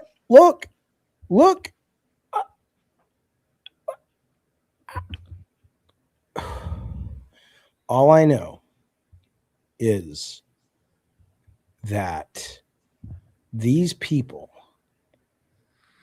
they make a lot of money, and I want to make a lot of money again. It was fun making lots of money, and so I'll take what I can from them. But you know, shit. Judge me. I don't care if you judge me. You can judge away. What kind of video card do you have? I don't know. Some computer I got at Best Buy is real expensive, and I said, "We'll just run this game." They said, "Sure will." I said, "Well, I'll buy that," and they delivered it to me, and that's all I know. YouTube hates Jaffe. It's a fact when it comes to notifying. I don't know what to tell you, man. I don't know what to tell you. Yeah, I you know. Anyway, I don't mean to complain about it. It's just it's a thorn in my side. It's a thorn in my side. I don't care. I'm done talking about it. Let's talk about something else. What's the thorn No. in your side? Huh? Let's talk about now. Who? I want to talk about this. Who is a guy that you went to high school with who still lives in North Carolina, who pines for you, and you see him at the grocery store and you're like, oh, he's like me since 8th grade and he just won't leave you alone, but you know he's never going to get it, never going to get it, never going to get it. See, like anybody I went to high school with. Why not? Ever. At the grocery store? Nowhere. Anywhere. Everybody moved away. Well, that makes sense. Except for me. You were I'm sitting right here. Why y'all want to go anywhere else? I've never wanted to live anywhere else. Like, why are y'all leaving? Y'all are going to shittier states. Do I smell bad? Why is everybody leaving me? Why is everybody leaving me? You know, well, maybe you should stop Xeroxing pictures of dicks in our mouths. Well, maybe. That's neither here nor there. That's right. That's right. Problem is there's so many creators who would collab with you if you weren't so liberal and anti-Christian-y. I'm not anti-Christian-y. I'm anti-Jesus. I'm not anti-Christian-y. I'm anti-religion. But come on. I mean, come on, man. Religion's, look, I get it. I get it. Call and convince me. I'll convert right now. Call in and talk to Jack. Ambers, come on. Well, because the thing about it is, you know, it's just a lot of things have been done in the name of religion that I don't, you know, but that's okay. It's good for some people. Yeah. A lot of people get a lot out of it, and I respect that. Listen to this. Anna G's come to town. Anna G. What up, Miss Anna G? Hey guys. Hey, literally, you want to know what just happened? What? Sure. Okay, I think Bunny, you know my history with mice. I think I told both of y'all With my history mice? with mice and rats. No. Um, I feel like I was high when you told me this, and I kind of remember it. You'll say it, and I'll be like, I'm traumatized because when I was a kid, we used to have those sticky traps, and I stepped on it, and then the mouse was biting on my toe when I was a kid. I do remember that. There's another story, but I'm not going to tell you. Yeah, no, literally, I was sitting here, and I was about to call you guys, and there's a mouse on the window at work. Where do you work? When I ran out, I'm like, in the mouse factory. Yeah, I was just like walking along like nothing, and now I'm scared. I'm confused. I think I scared it, and it's in my purse now. So I'm like freaking out. No. Knock it over with like a broom or something. But why are you at a place where mice are running around the windows? What do you? Because I'm at work in the freaking middle of nowhere. But what kind of job is it? Is my question. Security places. Oh, okay, that's right. That makes sense. That makes sense. Oh, Bubba. Oh, eat it. Here's what. Yeah, just eat it. Oh man, I don't know what's cheese. Don't kill it though. How much longer are you working there? I'll send you a cat right now. Yes. Send me a cat. I'm here till 10 p.m. but it's 7:26 for me, so I still got time. We'll see what we can do. Okay, I'm about to send you my cat. My cat is driving me insane right now. Oh, he's so handsome. Listen to this. Smoke Elijah says to not like Jesus is to not like the idea of being a decent person, even if you think he wasn't God. Brother, I don't dislike. I don't know who Jesus is. If you're talking about this guy who lived a long time ago, I'm sure I would have gotten along dandy with him. I don't dislike him, but I dislike the religions. You know. Ow. Whenever Bobo barks, it hurts my brain. Makes me sad. He's not getting the love he needs. I'm sorry. Oh, he chose to stay in. Oh, gee. Oh, I couldn't tell if I muted. Sorry. No, I heard you. No, I was going to mention something about the AI thing. Yeah, go for it. What you got? What's funny is that the other day, I can't remember where I saw it, but there was an AI video of Jeffrey Epstein, and he was like walking to like all the people who had like have associated with him.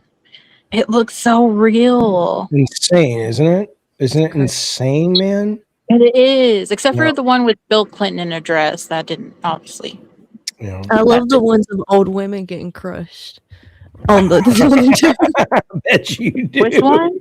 It's like a hydraulic press, and it just crushes through. You're on an FBI poster somewhere. You have to be. That. I probably am. I'm sure I'm on a couple lists. What you got in your purse? I voted for Ron Paul, and I heard one time that everybody that voted for Ron Paul got put on a list. Yeah, probably. Yeah, I'm sure that's not the case, but Embers Arcade is here. Should we bring in Embers Arcade? Let's bring him in. Okay. I'm gonna let y'all go because I think someone's coming to help me get rid of this mouse. Is it Tom of Tom and Jerry fame? I hope so. All right, Anna. Thank you, buddy. We appreciate it, man. Bye, guys. Good night. Bye, buddy. Bye. What up, Embers Arcade? How you doing, champ? Hello, Mr. Jaffe. How are you doing? I'm doing well. Before we start chatting, let's talk about this super chat from Wales. Thanks, Smaug. Aiming to send in enough small super chats, I can convince Jaffe to pop a Switch 2 over to good old Smaug. Well, if you're gonna send that much, just go fucking buy one. Why pay me to buy you something that you can buy on your own? But I don't want to switch. Pay the difference. I don't even have one. There are a lot of really irresponsible financial decisions happening on the stream, I think. Yeah, let me turn you up so we can hear you better. What's going on, Embers? I know you were in Tokyo. How was your Christmas season? Did you guys have fun? Yeah, it was wonderful. I went to visit my in-laws in Arizona, and it was a great time. And I got Final Fantasy Tactics. The new one, the remake? Yeah, I've been playing that quite a lot. I hear it's great. Fun. Tech played a lot of that. I hear it's wonderful.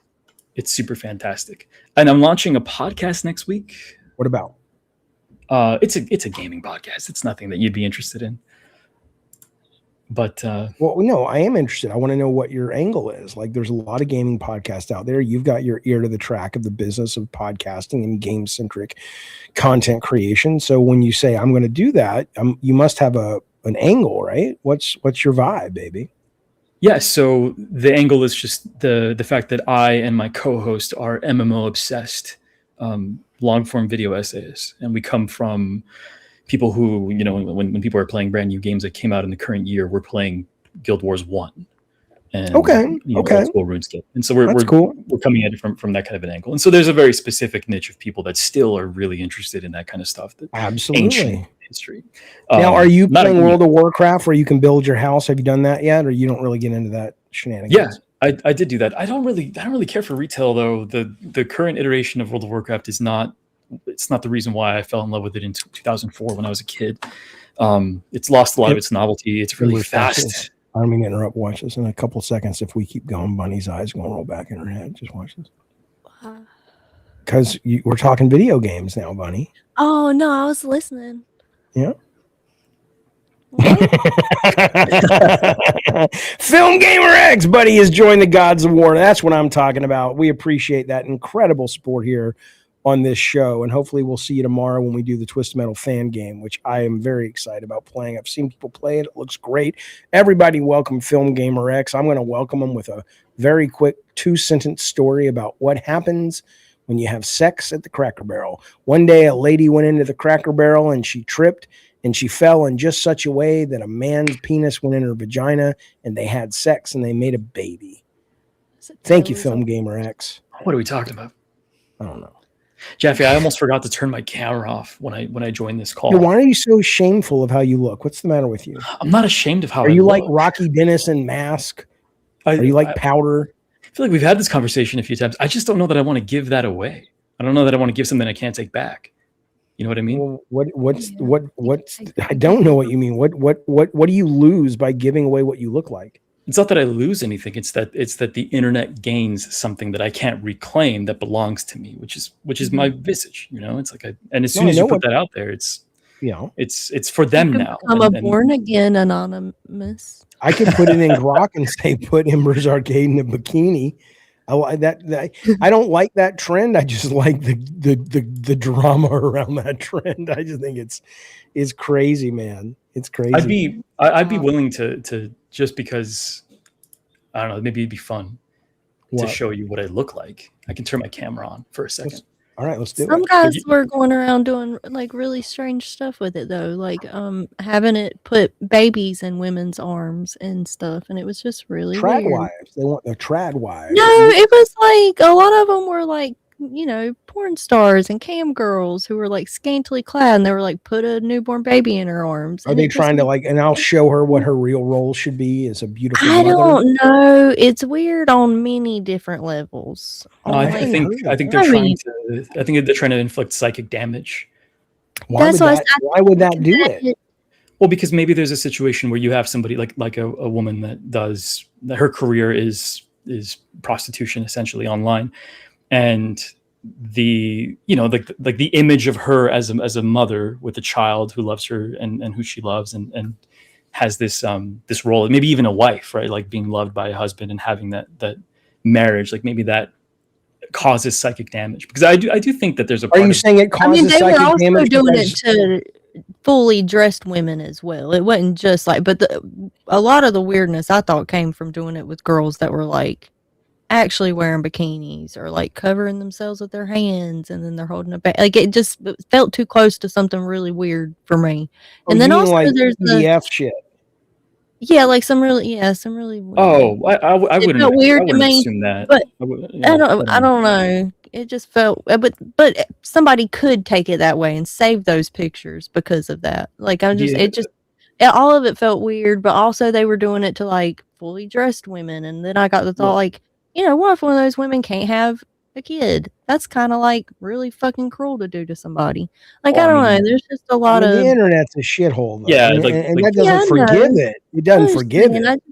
But that's part of the reason why I don't like the idea of showing That's myself. not a good idea. Right, like the cruelty of the internet is infinite, and it's like, well, that's just going to happen if you put yourself out there in any way. Someone is going to try to extract that and twist it into it.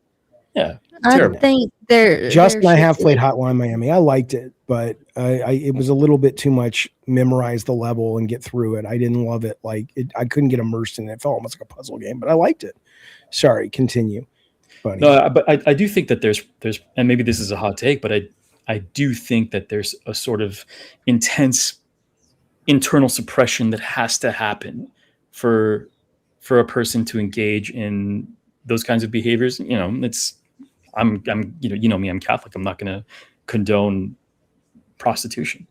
And I wonder if maybe that's the joke. It's like, here, look what you could look like if you didn't suppress the part of you that's ashamed of doing Yeah, this. it could you know? be. And I don't think think it probably- why would you be ashamed of being a sexual person online? I don't get that. There's a lot of I- people that try to make you feel like you should be ashamed of it. Why? Well, What's because shameful about it? Well, the sex act belongs inside of the confines of marriage. The sacrament, According to what? according to God. Oh, okay. Yeah, I knew you were gonna like that. Okay, sure. But at that point, you're arguing with a moron. No offense, I love you, Embers, but I mean, No, but I think that there is something. There's certainly I don't know. I don't think that it's obvious to me. Like for example, if you had a daughter and she was 15 years old, and she came up to you and like, Dad, my great ambition in life is to be a porn star, and to have as when much she's success as possible. 18 or now. Well, if her ambition was at 15 to do it when she becomes 18, but the ambition was there before she's old. Well, old enough to do it I legally, would then be concerned about that because I would want to understand where it was coming from. Because But if it's morally permissible, then why is it concerning? Why isn't it just like if Well, she came up to you and told you like, I want to be an because engineer? It's like, that's it's great. like anything else. You can go get a job that's morally permissible, like being a stockbroker. But there's a point where if you're a stockbroker and you're doing really well, no one's going to call you out and go, you do realize that you're making money off the pain of a lot of other people in a lot of industries that are morally acceptable. So there is absolutely a point in almost any job where you have to say, I need you to understand that these are the pros and these are the cons. And I don't think it's limited to sex work. I think there's a lot of jobs people take on that you're harming other people, but you don't really ever think about it. Well, yeah, but just because there are a lot of those jobs that harm other people without you thinking about it doesn't somehow excuse sex work from having what I think is very obvious a moral issue, right? I think. Well, no, but what I'm saying is at 15, I would say, okay, that choice, if it comes from a place of entrepreneurship, I would say, well, okay, we can have that conversation. But if you are that overtly sexualized at 15 to the point that you really are probably too educated and developed in the ways of that world, it would suggest to me maybe something had occurred to you that is more important to deal with. And you can be whatever you want when you become an adult, but I want to make sure you're mentally healthy on your journey to being an adult. That would be the only reason I would bring it up. I don't know, man. I feel like I wouldn't want my daughter at any age to do that ever. I think that would be, and I think that's wonderful, but and I respect that. I mean, I don't have a problem. I want people to be happy. And look, the world's a hard place, Ember. It's a hard fucking place, and it's getting harder with all the haves and have-nots. It's getting harder. It is. It's No, getting I a mean lot- we're talking about pornography. It's a hard place. It's getting harder. I thought you were making a joke. No, I'm saying the world is a hard place. And look, women get a lot of shit and they get a lot of unfair treatment out in the real world. And if they can own their shit and they can make their money and they can be totally safe, I think I think I'm not saying what you say has no validity of discussion, but I want you to think about, imagine a woman who does online sex, or a man, and what a delight to be able to, for 2 or 3 years, do something and then make enough money because the market, which everybody's supposed to love, the free market, the market says, I want that. And then they don't have to suck at the tit of corporations or the man. They can make their own decisions. One could argue that everybody does prostitution. And I usually would say sex work, but everybody prostitizes themselves. Is that the right word? Everyone becomes a prostitute for something.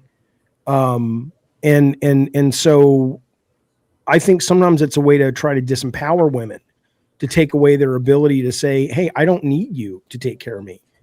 I sold what men want, which not all women too, but what men want that they seem to be unable to resist.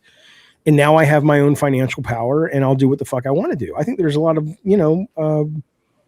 I don't know. It's hard for me to just kind of throw that entire baby out with the bathwater, unless it's an abortion. Then it's okay because I love abortion because I'm liberal. It's pretty easy for me to throw that baby out with the bathwater. I think a thing is either wrong or it's not, and I think it's simple. It's that simple. And I think that you can look at a person. I hear you. I don't agree with you, but I understand your position. By the way, Smaug says, "Fine, I'll take the Bible, dude." Yeah, look. I haven't mentioned anything. I haven't mentioned anything. I know, but you're like our resident religious guy. I'm reading my first Christopher Hitchens book right now called "God Is Not Great." It's such a good book. That guy was such a hack. He was such a hack. Yeah. He only did one thing that I think was worth remembering. What's and that? I think the only thing that he did was he attempted to arm the British populace against what would be used as a tool of subjugation against them, which is the shame around noticing the encroachment of Islam on Western culture.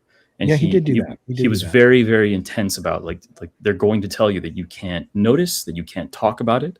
They're going to shame you and try to ostracize you from polite society for ever even mentioning that you're noticing these things happening. Mm-hmm. That was, I think, a useful observation of reality. He's a terrible debater. He has no understanding of theology or basic religious philosophy. I think he was just an asshole. Well, he was an asshole, but he was raised Catholic and he was brought up in Catholic school and he's very learned and he's a very smart guy, or he was. He's dead now, but anyway, what somebody says in the chat, Smoke Elijah says, read the Bible. I'm not opposed to reading it. It just is really long and the print is small and it seems boring. Get you one of them comic Bibles. Oh yeah, I get a comic Bible. I mean, what do you want? What should I read, Smoke Elijah? Is there a certain part? Like, oh dude, you got to read this chapter 8 is bad shit cool. And then I'll read it. Yeah. But I think some of the things about, I mean, look, I'm not, again, I hate coming on here and sounding like I'm I love proselytizing. I'm not talking trying to proselytize. I don't care. But You have every right to try. Hey, convert me. I'm not interested in trying because but let me tell you I would why. love to be convertible. Let me tell you why. I would love that because what that would mean is somebody ultimately said something and I'm like, oh my God, I finally get what these people are talking about. But let me explain to you why I'm careful to not do that is because I'm not trained in apologetics or Christian history or pre-Bible history, which is also important. You think you have to be that learned about those subjects to be able to express let me make my point. Let me make my point to you. Okay. The problem is that there are a lot of people that get online and essentially they proselytize or they engage in apologetics without that training, unknowingly leading people away from ever having any curiosity about learning this thing because they don't have the experience. And I have the humility to say, look, I'm not that guy. Go listen to Trent Horn, go listen to William Lane Craig. Would do. Like those guys have been doing this for decades and they're wait. I'm sorry, Ember. You like who, Bunny? Trent Horn? What? I said what? I didn't say who's that? No, I said Trent Horn. Like Trent Horn and then Bunny said, "Oh, I like him," or that's what I didn't know. know.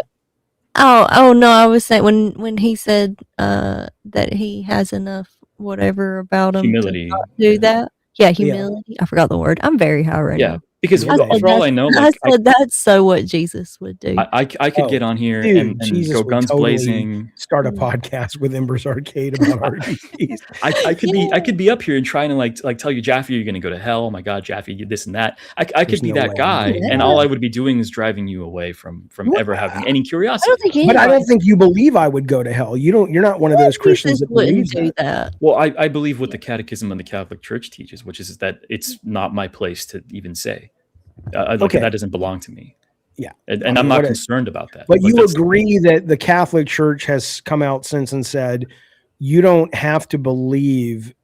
In other words, I believe this is the case where they've said, at least at some point, maybe this is not the official doctrine or dogma, but where they've said, if you're a good person, that can get you into heaven. You don't have to follow this checklist, right? Or is that not accurate? I think that's a little inaccurate, but I can see where you would come up to that conclusion. And I can explain that because there are a lot of conditions. And And there are a lot of situations in which a person, like there's a sort of divine ignorance that's in the catechism of the Catholic Church you could teach about, like, what about a person who never heard about that? And so it's not Right. that I don't, this is what I used to think when I was an atheist, is that I thought that maybe the Pope would claim that he got a call from God and was like, hey, what about this? And like the Pope would be like, okay, God said this. What we're doing is we're engaging in sort of like scientific theory works, where you establish something credible about reality and you test that as often as you can. And then you branch out from that starting point, that fundamental starting point, to another truth that can then be extrapolated about the nature of reality, right? We do that with philosophy. And so the morality has to be consistent. And so what we have to understand these basic assumptions. Basic assumption number 1, God exists. Basic assumption number 2, all people are made in the image of God. Basic assumption number 3, because all people are made in the image of God, they are afforded certain dignities as human beings that are not afforded to any other creatures, and so on and so forth. And that's why we have ideas like human rights and things like that. Sure. But human rights don't exist But pre-Christianity. you agree right? that there's a lot of assumptions you're making about those statements as fact, that a lot of people like me would push back and say, well, I no. love making assumptions. My assumptions are completely different than Ember's. So I think I like just took everything in the Bible and I remixed it. I was like, this feels much better, but I like that story. But Jaffe, Yeah. no, I would not agree, because I'm not saying that. I know that's I used the word I know. assumption. I used the word assumption, right? That's what the word that I used, because it is a philosophical assumption. Just like a scientific theory does not mean a hunch, right? That's right.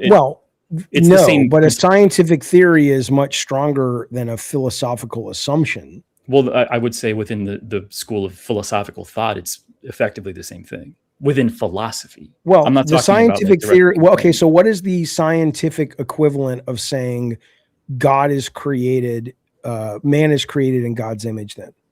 Because that seems like it's just based on somebody said that and it's stuck, but there's no testing you can do. So what is I think there is. I think that which there is is a what? philosophical test. And the philosophical test is examining evil, for example, and discerning evil and good. And because we can identify a thing as evil, like an action can be given a moral quality. And I think we've done this before, where, like I've said, all right, well, can you explain a situation in which child rape is not evil? Yes, and I could. I don't think you can. I did already. No. You really can't. That's not Okay, that's but not- what I told you would check that off, and you didn't appreciate it. Well, I don't think it could. I think that no matter what. Okay, the so act- you've got a little kid, and you've got a guy who's got his finger on a nuke and says, you know what? If you rape that little thing there, I won't blow up New York City, but it's your call. Okay, so but the act of the rape is not evil. I think the act of the rape would be horrific and horrible, but what is evil? Is Evil it is- as evil? What's more evil, that or letting all of the babies and people die? Well, that's also evil, but the act itself is evil. Even if you create a situation in which the act is, I, this as a necessary human, thing, think it's evil, but I mean, also like good for saving everybody else, but also you had to do an evil thing to do that. Like, right. That's what I'm saying, is that the act does not become moral good simply because you're doing it to prevent another greater evil. Yeah. well, it becomes the act better is- choice. Well, I mean, yeah. quantitatively, it's like you're saving more lives, you could say, sure. Yeah. But the act, the moral quality of that act doesn't change. And we don't even have to go so extreme. Just murder, right? Just murder.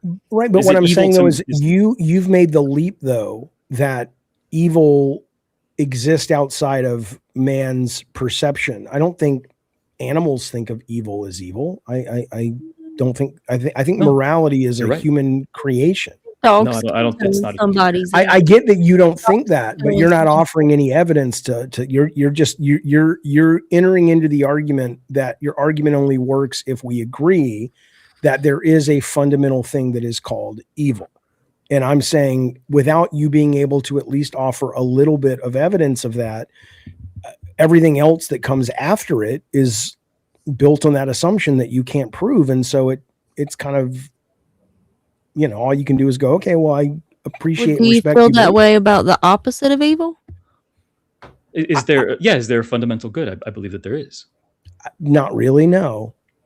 Yeah, and so I mean, this is something that I encounter a lot. I engage with a lot of secular people all the time, and And I think that it's hard because this is part of the reason why I don't like doing this, is because I know that I'm obviously not effective enough to demonstrate to a person that they believe. But who would be? Because I mean, it's not like you're the only guy I've listened to. I would point you to Trent Horn, is my favorite apologetics content creator. He's fantastic. I'll do a listen this week. You're not going to like him. He's too boring for you. He's probably a little too academic and heady, but he's my favorite. Somebody call in right now and convince us there's a God. But I think that everyone does understand that there is something as evil. Like the Holocaust. Was the Holocaust evil? As a human, it was very evil. Yes, but there you go. Like I just you understand it. You understand. But I don't. But I'm also capable of going.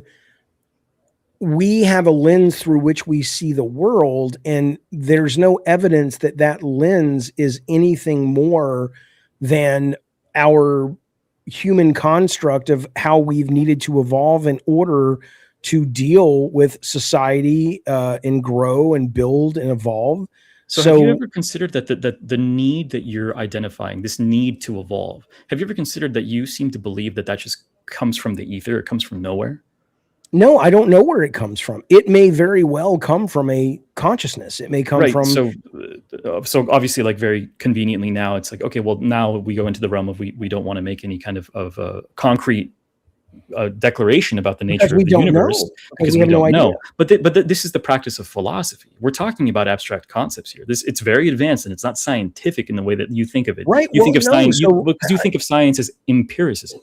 And that's not what we're talking about. And you can't talk about fair. But at that point, then, if you agree to the conversation that this is philosophical, then all you really have to stand on, or that I have to stand on, is you fundamentally have had experiences that make you think your belief is true. And I've had experiences that make me think I don't know what's true. I don't think we're capable of knowing what's true from our current perspective. I think we can. And I think that we can. But you saying that it's very doesn't offer evidence to the fact. It's just like, okay.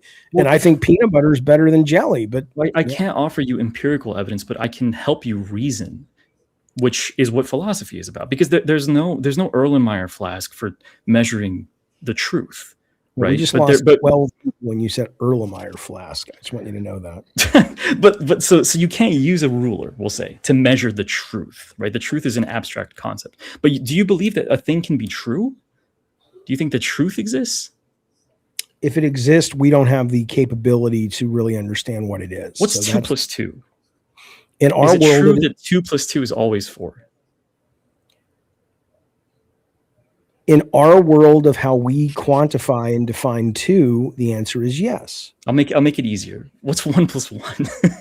You're missing my point. You think You think I'm being argumentative, or I'm trying to evade your question. I don't think. And what I'm saying is, all of these questions are asked from a perspective of a human with a human evolved brain, and you don't have any evidence to suggest that that is an accurate read of existence. You can say, what is 1 plus 1? And of course, I'm going to say, well, it's 2. But I could also say, well, we also understand, if you look at like the famous quantum slit experiment, depending on what you're observing and what you're not observing, certain things reveal themselves to be different. I'm pretty sure that's a misread of that experiment, by the way. I'm pretty sure that the conclusion of that is simply that light moves in waves, and so particles. In waves, but it moves in waves. No, well, this experiment is, when it is observed, and I forget if it's particles or waves that reflects on the other side, and when it's not, it's a particle or it's a wave. That's not a misinterpretation of the experiment. Well, the interpretation that your perception of reality changes it is a misinterpretation. We share an objective reality, and I don't think we share an objective reality. Oh, Einstein has told us we don't share an objective reality.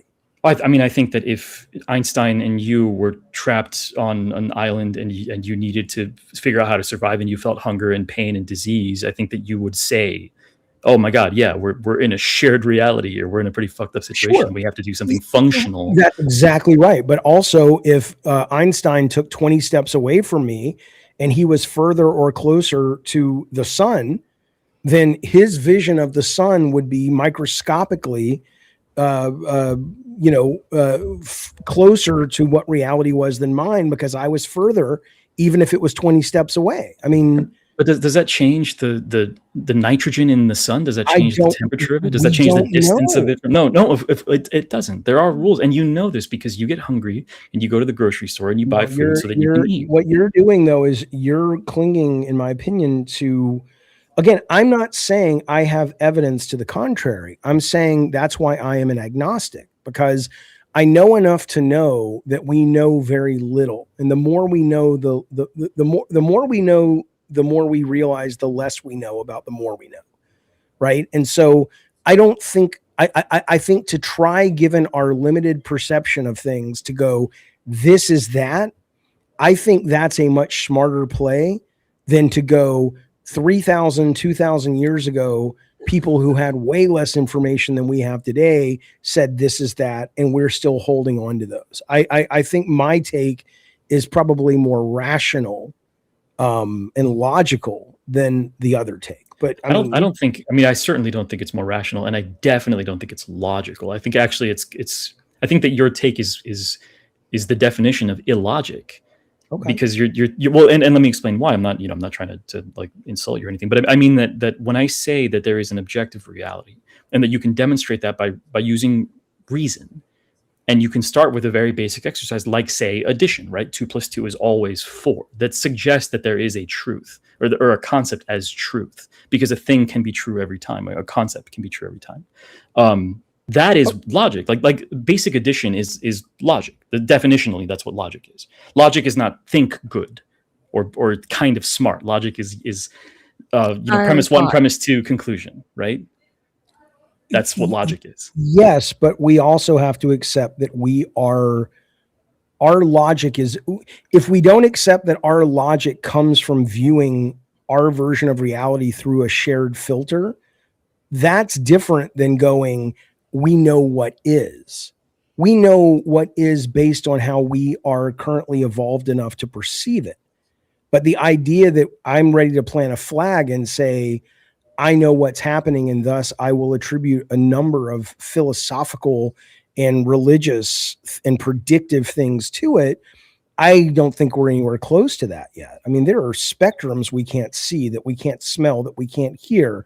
There are theoretical physicists that suggest that time doesn't work at all the way we think it works. There are, I mean, there is a theory that suggests that the future can actually rewrite the present and the past. So this whole idea of evil, I think that would bring that into play. So I think then tell me what happened tomorrow.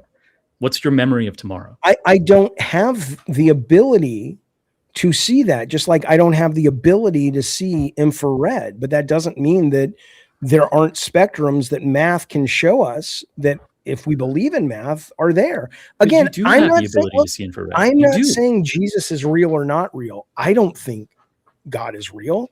But hey, I'm open to it. But I'm not going to. The brain I was given and my experiences that I've had have created a person where I don't feel like I would be living an honest life if I believed, or not even believed, if I told myself the things you tell yourself. And so that doesn't mean you're wrong. It just means that I can't be honest about what you're saying and pretend, for me, those things feel like truths. What feels like true to me and what has always felt like truth to me is to go, I don't fucking know. I think that is the easy thing to conclude. It's not what about it is easy? It's not. I think it's incredibly easy to not like I think that, and maybe you won't sympathize with this, but to come, especially like in this environment where I know that I'm pretty much surrounded by people who think that I'm wrong about it. Not Smaug. Smaug just dropped a super chat saying, "Shout out to the original superhero, Big JC." I mean, but even, sorry to interrupt the super chat. I apologize, but like here, like I live in Silver Lake, and I was born and raised in Los Angeles. I'm completely surrounded by atheists and seculars, my entire life. I was one of them until a few years ago, and realizing that there is a truth and that exists, and being able to reason my way to the idea that there's an author of morality, for example, and that could be God. Saying in this kind of an environment ever that I believe something opens me to incredible ridicule constantly, which is why I generally don't like to talk about it. Although it's fun to engage with Well, you. but we live in a society where more people are religious than not. So, the idea that I'm doing it because it's easy. It's easy. I would disagree with you. I think what would be maybe not easy but joyous is to believe what you believe. And belief is not fact, but to walk through your days going, there is a plan. As long as I don't hurt other people, and when I do, I ask for forgiveness, I'm going to have a wonderful time. I'll see all my loved ones again. That is such a complete misinterpretation of what this is. That's not. Are you telling me that the Catholics don't promise an afterlife? That's not what I'm telling you, but that's not what you're saying. What I'm saying is, if you are a good Catholic, you will go to heaven and be with other good Catholics, of which you hope and believe are your family, correct? And what I'm telling you is that is not that what the correct? Catechism of the Catholic Church teaches. Is that a correct statement, though? That's not. Well, no, that's not how this works. The baseline assumption. How do you get to heaven? Well, you get to heaven by being in a state of grace and dying in a state of grace. Okay, and other people are going to be in heaven that have done similar dying, correct? Well, the teaching is that You don't go straight to heaven. Well, the teaching is that we don't know. The teaching is that we have no idea who gets to go and who doesn't. And I very well could end my life in shambles, and I can make all the mistakes from here on out until the day I die, and I could blow it. And even then, it's a misreading of Christian religion to say that if you go in and give confession and you show up to church, and when you die, you have someone there giving you your last rites, and you've done your final confession, and the priest has been qualified to say, okay, say 3 Hail Marys and you're forgiven. Your soul, at that point, you still, according to the way the Bible is written for Catholics, doesn't say you're going to heaven. It is a misreading because you're treating it like we're I'm casting asking spells. I know, but I'm saying that's not. I think that is a misreading. That is a misreading. I don't think. So what is a proper reading? I think you fundamentally misunderstand the. I know. I'm entire asking you, give me the proper reading. So what is it that you have to do, Embers Arcade, if your goal is to get to heaven? How do you live your life based on those goals? Well, I have to live my life in accordance with the sacraments of the Catholic Church. I have to remain in a state of grace and hope that when I die, I am in a state of grace, which is to say that I've dedicated myself with my time on this earth, which is very important. It's not just about cashing in your spiritual insurance. Okay, fine. So you've lived a life of grace, and in that, while you don't know for sure you're going to get into heaven, the teachings of the Catholic Church suggest that if there's anything we know, it's that that's a probable way in compared to anything else we know. Is that a fair take? Well, yeah, the hope is that if you do these things, then this is the outcome. But that's right. not. And I would that's say not that's the sole delightfully reason. easy. No, it's not because there's suffering. There's incredible suffering. You're not suffering guaranteed for everybody. Well, at least you guys can tell yourselves there's a plan and there's a reason. And oh my God, my kid died, but I'll see them again if I can manage to live in a state of grace. You can tell yourself that too. But that's when you think about, for example, like martyrs, like there's a saint, I forget her name, but I was reading about her recently. Like a young Chinese girl during, I think, the Boxer Rebellion, who was interned and murdered with her family. And she was murdered because she wouldn't stop professing the name of Jesus, and she was chopped to death. They remember reading the reports where a part of her shoulder was sliced off by a machete, and she was still saying that she wouldn't reject Jesus, and so she was killed on the spot. And I think that's like what a horrible thing to happen to that young girl. And that is what you're called to do. You're called to welcome that kind of suffering. You're called to understand that this life is a test, and it's not just about trying to get to the end and then cash in your insurance policy. I understand, but you are living your life consciously, I assume, with a hope that at least at some point all of that awareness and understanding of what Christ wants for you will pay off. But why do you think I'm doing that? Why else? It's because I want to go to heaven? Well, I don't know, but why else would you basically do those things? Well, so I have a great answer for this, and I think that maybe this will help you think about it in a different way. Is that because I think that good exists, because I think that there is such a thing as good, like a real objective good, and I think that it stretches to every wall of the universe of reality across time. And Okay, I but think, that's fine. And if good is real, then I want to be as close to it as I can be, and I'm going to fall short, and I always do. But I believe that good exists. I believe that matters, and I think that it matters to live your life in such a way that aligns yourself to it. I don't necessarily believe good exists. In fact, the older I get, the more I think that the powers that be have manipulated a lot of people into being a certain way and calling it moral and calling it good. Do you mean the Jews? What's that? Do you mean the Jews? I know the powers that be. I'm sorry. Every time Musk and Donald Trump and you always you talk a lot about the powers that be and the people in charge. And every time you do that, I always think is he talking about the Jews? No, I would tell. No, I don't. I look. I was a kid who was raised Jewish. I assure you, we didn't have any power. Sometimes, literally, I'd come home. We couldn't afford the power bill. So no, I'm just saying that there is a animal kingdom sense of we know what works. If you want to be the biggest fucking king of the jungle, you know how to do it. You may not have the capability to do it.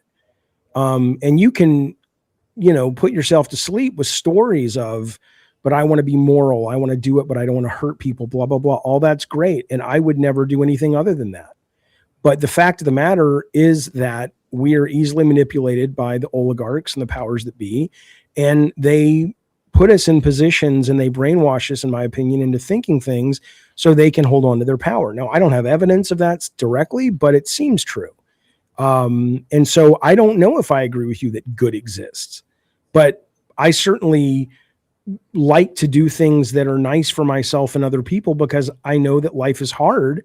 And if I can make people's lives a little easier, we're all in it together. I would prefer that because it means why? Because you have no reason for wanting to do that. Sure I do, because it feels better, and it may just have to do with biological evolution. It may have to do with based on what and what part of based on the fact evolution? that there is more evidence to suggest that when humanity works together, we evolved out of caves than there is that there's a magical thing called morality that actually exists, and it's called good. Okay, but you were just telling me about how there are people that are manipulating us because they're not doing that, and they're actually more successful than you are. And so, by rejecting the very thing that you just put forward, absolutely, it's called evolution. They're a lot more successful. Absolutely. So then your suggestion that somehow like evolution on its own decided that this is how things should be. The whole point of calling it evolution is your answer. For a long time, we had to evolve in order to advance. But why did we have to evolve? Who said? I don't know what the motivating factor of evolution is. I don't know. It could simply just be chaos, and we don't evolve towards good or bad. We evolve towards what keeps us alive as a species. And the way our brains have evolved, we work better as a unit within reason. Too much and it becomes untenable, but we work better. Someday you're going to have to make that leap. You're going to have to identify that gap there. There's no gap. There's a huge gap there. I don't know if Bunny sees it, but I don't think Bunny is honestly conscious right now. Bunny, can I ask you if you see this gap? Right. So he's saying something about, right, like, oh, evolution, and maybe it's chaos, and all of these things had to happen to direct us to evolve out of the caves. And that doesn't sound like chaos. That sounds like intention. But if I ask a question like, sounds like intention in retrospect, but ask yourself about all the people that weren't able to evolve out of caves and all the animals. If it's intention in retrospect, isn't it still intention, even if it's in retrospect? No, it's not. That's ridiculous. I mean, I think it is. I think even if it's I know, but that's not an accurate statement. But it's a perception of intention. It's like Steve Jobs said. It's like a lot of things don't make sense when you're living it.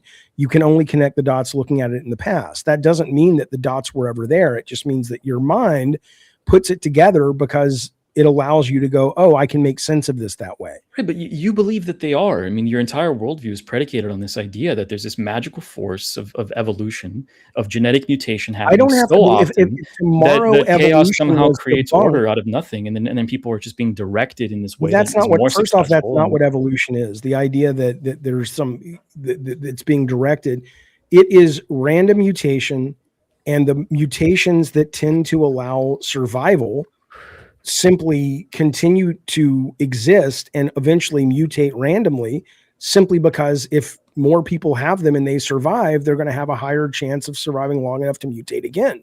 It's not, I don't think there's a conscious entity behind it. There might be, though, by the way. I'm not an atheist. I don't know. There may be, God may be real, and God may be, he's like, look, dude, this is how I do it. But that's that right there. That's the gap. There's no gap. There's a gap of we don't know. The only difference between you and me is I'm very comfortable going, I don't know, we don't know. And you want to fill in that gap with things that have no evidence. Well, because we're talking about reason here. And my perspective here on this is that we can determine, like with science or any other kind of school of thought, that we can extract the truth out of the natural world with the gift of reason that we have. And I think that you would agree with that. That's a nice thing to say, but I don't think you have any evidence to suggest we can extract reason based on our experience on this planet. It's a nice little sentence that if you're talking to somebody that's easily manipulated, makes them go, oh yeah, he put those words together real nice and it sounds pretty smart. But when you think about what you just said and you deconstruct it, there's no evidence to suggest that just because we've lived the lives we have, thus X equals 12 or whatever, that's not true. There's just no evidence. That is how logic works. That is what logic is. I actually think that you might not know what logic is. I think okay, let's assume you're right. I don't know what logic is. So what? The fact is what I'm saying is still valid. What part of what you're saying is valid? What I'm saying is you attributing the reason things happening. It's kind of like in the chat, I brought up Realski. He says he's right. It would be nice to have more proof, but there's definitely something bigger than us, because why any of this, right? The why any of this is where a lot of people like you get stuck. The assumption that your human brain, because your human brain has asked the question, why any of this, means it's a valid question. That's where I'm going. There may be no reason for it. And we could be living in a totally different kind of world, but we still have consciousness, but we're little, marbles that have little legs made of jello or whatever. And that would be, well, how can this not be intentional? Look. And it's like, yeah, that's your experience, because that's your experience. And you are prone to add authorship to it because your brain is evolved enough that you ask questions. But what do you mean, why any of this? Because we don't know. Maybe there's no reason. Maybe there's tons of reasons. But just because you're asking the question and recognizing that you don't know doesn't mean the answer is God. I think that you can reason pretty confidently that there are conceptual things that are true at all times. And one of the basic ones is conceptually true at all times. Math. Every single time. Well, here's what I'll tell you about it. There are laws of the universe that we call laws of the universe that function in a way that feel consistent. But there's also a lot of theoretical science and math that suggests that time is not the way we perceive it, right? So take 1 + 1 = 2. That will always be the case. Maybe it will. That will.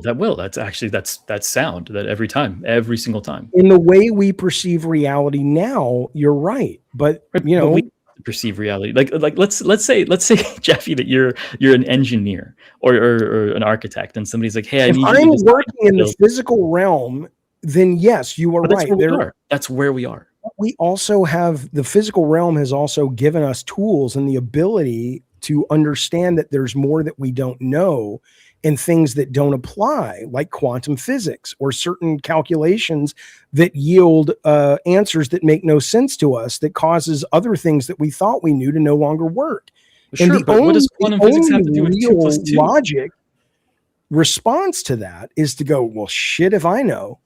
Well, no, because when you get on a plane, the people that built that plane don't go, oh, shit, if I know. I didn't. And when a heart surgeon opens a person's chest and performs open heart surgery, there's a strict practice that goes. There's nothing I just said that has anything to do with what you're offering. I never said that the people who fly a plane or do open heart surgery go the shit if I know. I said that we build our lives based around what we know, and as we continue to evolve and live and invent and study, the more we start to know that there's a lot more that we don't know, the more we know. And I'm not being silly with that. That's a very accurate statement. And in that, it's not that we don't know if the plane's going to stay in the sky. But it is that we don't know how time works. We don't fully understand why gravity works. We understand what gravity is, but we don't really understand why mass collapses into the fabric of the universe and causes it, the heavier it is, to bring things down with it. We don't know why that law exists. Is it God? Is it random? Are there quantum and normal size physics that travel the same evolutionary path as animals? And gravity is the result of like a gajillion years of physics that ultimately evolved to be what we call gravity? We don't know. Right, but you recognize that there are laws of nature, for example. There are laws that we have created called laws of nature, and those do tend to be consistent. Yes. And that to me suggests an author of the laws of nature. That's okay, really, but you really saying that doesn't mean anything. I appreciate that to you it suggests that, and you may be right. But just because there are laws of nature, we call them laws like they're written in a book, but it's not like we haven't discovered at the edge of the universe a giant tome with the laws written down. Then I would agree with you. But we've simply discovered consistency about how the physical above quantum level universe works. And in discovering that, there is dependability in that. But that doesn't mean it came from some conscious force. It could, but just acknowledging the dependability of the physical realm doesn't mean that it was a conscious choice on anyone's part. That's the gap you need to fill in. There's no logic there. I think that when you start to apply the same logic that allows you to discern the physical laws of the universe, and then you start moving closer and closer to the human experience and say, well, are there physical laws of the universe with my behavior as a person? There might be. Could I even begin to entertain that? And if you do entertain that, and you say, well, maybe there are things that I do that thought are evil. Itself is tangible, right? I mean, thought is made up of particles, right? But it's just like what we were talking about like an hour ago, where the prostitution is that evil? It's like what we've done is that like the conclusion that I've come to about that being immoral because it's a sex act outside of the sacrament of marriage. That is like a scientific theory of gravity, for example, beginning very simply with Newtonian physics and then going deeper and deeper into quantum physics where it starts to be a little loopy. That's a more advanced section of what is a fundamental. Well, no, because there's no evidence to you're just saying this is what I don't know how you aren't recognizing this. You're just saying you're lumping marriage into this as if what we're talking about is like it's immoral because it happens outside of marriage. And it's like, well, says who? Says a book written 2,000 years ago. But there's no physical or scientific evidence to suggest that sex outside of marriage, either outside of a marriage that exists or before you get married, is not a good thing. What I can do is I can walk you through the rationality of that within the Catholic perspective. There is a functional reason for why you would even put that forward. And for example, I'm sure there is, but there's a functional reason that made a lot more sense when we were living in the desert 2,000 years ago, and women didn't have the ability to sort of do their own thing and take care of themselves and their family. And we're living off those same rules that still didn't come necessarily from God. They came from, this is why you don't eat pig if you're a Jew, because at the time, you could get all kinds of crazy diseases and shit. It wasn't that the pig was some kind of sacred thing. It was that, oh shit, if I eat this fucking pig, we have a real hard time keeping the meat not filled with enemy magic because they didn't know about germs back then. But see, that's I don't think that these things are that different now. I don't think that we have two different versions of the world. And the way that you talk about the ancient world, you have this perception of it being this completely alien place that's like so separated from us that we're so much more enlightened that at some point, maybe like in the middle of the 19th century or maybe during the Enlightenment, there was a flip that switched and now we're just a different species. And I don't think that the people of the ancient world were as unintelligent as maybe you might perceive them as. I don't think it has anything to do with intelligence. It has to do with what they knew. It has to do with just simply they didn't have access to the information we had. They didn't understand what a germ was. They didn't understand what microbiology was. They didn't understand outer space and that we rotate around the sun. It's not that we're smarter. If Newton existed today, I'm sure he'd put to shame almost everybody on the planet, but he would do it with the education of a man living in 2025. But most of the people in this chat are dumber than the ancient people. I think you would agree with that. If you're Having to talking, deal with that. no, most of us in the chat are not dumber than the I've ancient people. never built a pyramid. I gotta say. You've never. Okay. I mean, how many societies have you built, Jeffy? Okay, How many empires that last thousands? I of haven't years built have you any, but I'm not attributing that to everybody in the ancient world. Just like here, we have our handful of people, either because they're geniuses or they're crooks or a blend of both, that are able to really put dents in the universe, as Job said. But that doesn't mean that we all can. Yeah, but if I put you on a boat and I told you to navigate to England using the stars, do you think you could do that? I could do that. I don't know if I could without a phone and without just you I on a boat. I wouldn't want to do that, and I probably would get lost a lot. But I know where the north. I know where the North Star is, and I know where I am in association to England. I don't think I would hit England, but I could probably get to the continent of Europe. Yeah, and I know enough. I just don't know that I would underestimate the wisdom of the. I'm not. You're just throwing things, hoping something sticks. Nobody's saying Newton was smart. Newton was smarter than me. I'm not. That's cool. Well, yeah, Newton was probably the smartest person to ever live. Listen to this before we keep going. Ashoka Tana says, thank you for the super chat. I wanted to ask something. Is it okay for a person to burn in hell? Sure. For all eternity, for not following that religion. How about if it's a non-Christian kid? What about if it was a Christian who is a good person? I'll let Embers take this, because I do agree with Embers that I have been educated on the fact that is a misreading. And the idea that if you don't do exactly what the church says, you will burn in hell. I don't think that's what, at least a lot of them say. Maybe it is, but I don't think the Catholic Church very specifically says that there is salvation for people outside of it. And absolutely. I mean, one of the examples that people point to, and Protestants really like to use this in arguments against the Catholic Church. And there's a lot of Protestant v. Catholic tension all the time. But they bring up the thief on the cross, for example. And the thief dying next to Jesus Christ after Jesus underwent the whole ordeal and is dying himself, the thief begs for salvation, and Jesus Christ assures the thief dying on the cross that he will join him in heaven. Now that thief did not practice the sacraments, and he didn't get confession, and he didn't do anything, right? That's the thing, is that we I think people tend to put limitations on God and limitations on even the nature of the infinite and the endless, and that which is without time and space. And I think that we don't want to do that philosophically, because I think that limits the way that we think about how any of this works. But yeah, like the thief on the cross is a really great example of somebody receiving salvation. But yeah, there you go. I mean, I don't, but I thought that for a long time too. I mean, I don't believe in any of it, but I hear you. Let me get a couple of super chats real quick. Ashoka Tano again says, Christian extremists do the same thing over here, but it's not talked about, where they target other people from other religions. It still happens.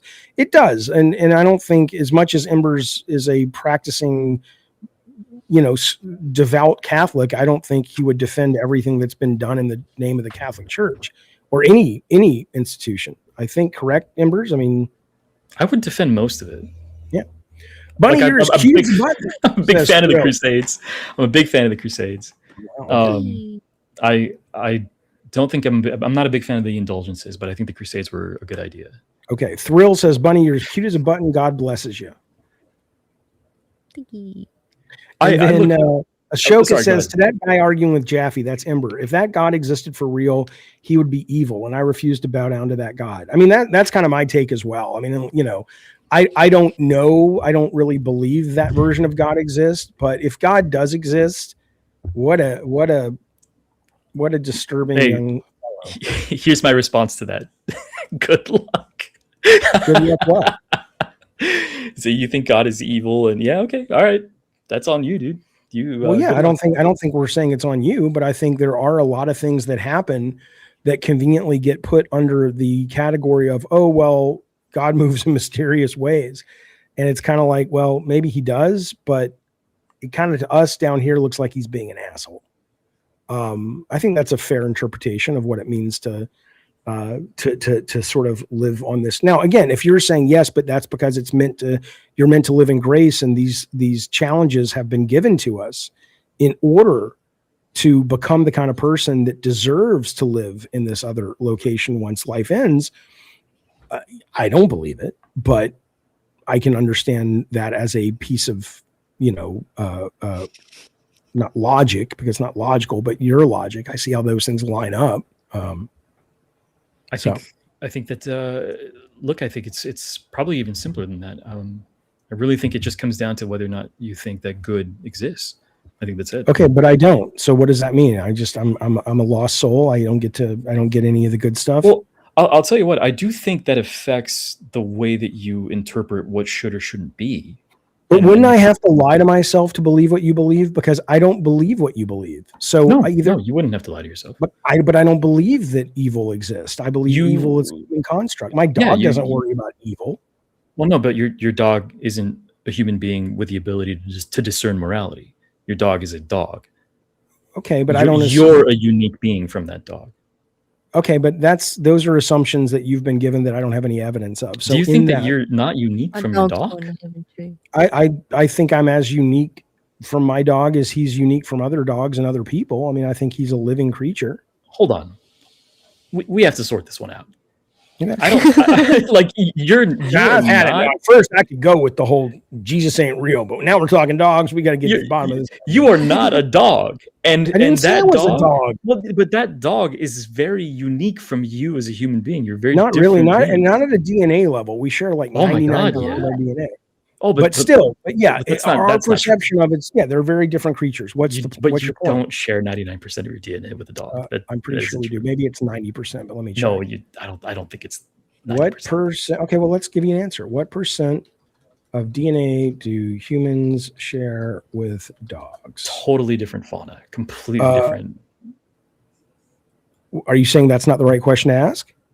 No. I'm just saying that you come from an ape mammalia, right? Like that's humans and dogs share a significant portion of their DNA, with estimates generally ranging from 82 to 84%, though some sources suggest figures closer to 90% or even higher. How about this one? What percentage of DNA do humans share with bananas? 90-something%, very high. Right. So yeah, but actually it's 60%. 60%. Oh, okay, but do you think that you're a banana? No, but I don't think I'm a dog. Sometimes I feel like a banana. Sometimes I feel like a banana. I feel like a banana right now. Kind of. Did I ever say I was a banana or a dog? I just said some people have described me as delicious like a banana. Okay, well, you need to show your face for us to. I'll show. I'll do it. I'll do it, Jeffy. I'll do it. Don't do it yet, though. I got to go pee. Bunny and Embers, can you take this for like 2 minutes? Yeah. I'll talk to Bunny. Okay. How you doing, Bunny? I'm good. How are you? I'm good. I really I always come on here and I feel like I'm hijacking everything. And there's so many people. No, I love listening to y'all talk about it. I get all into it. Yeah. I don't even. Yeah. I'm just here.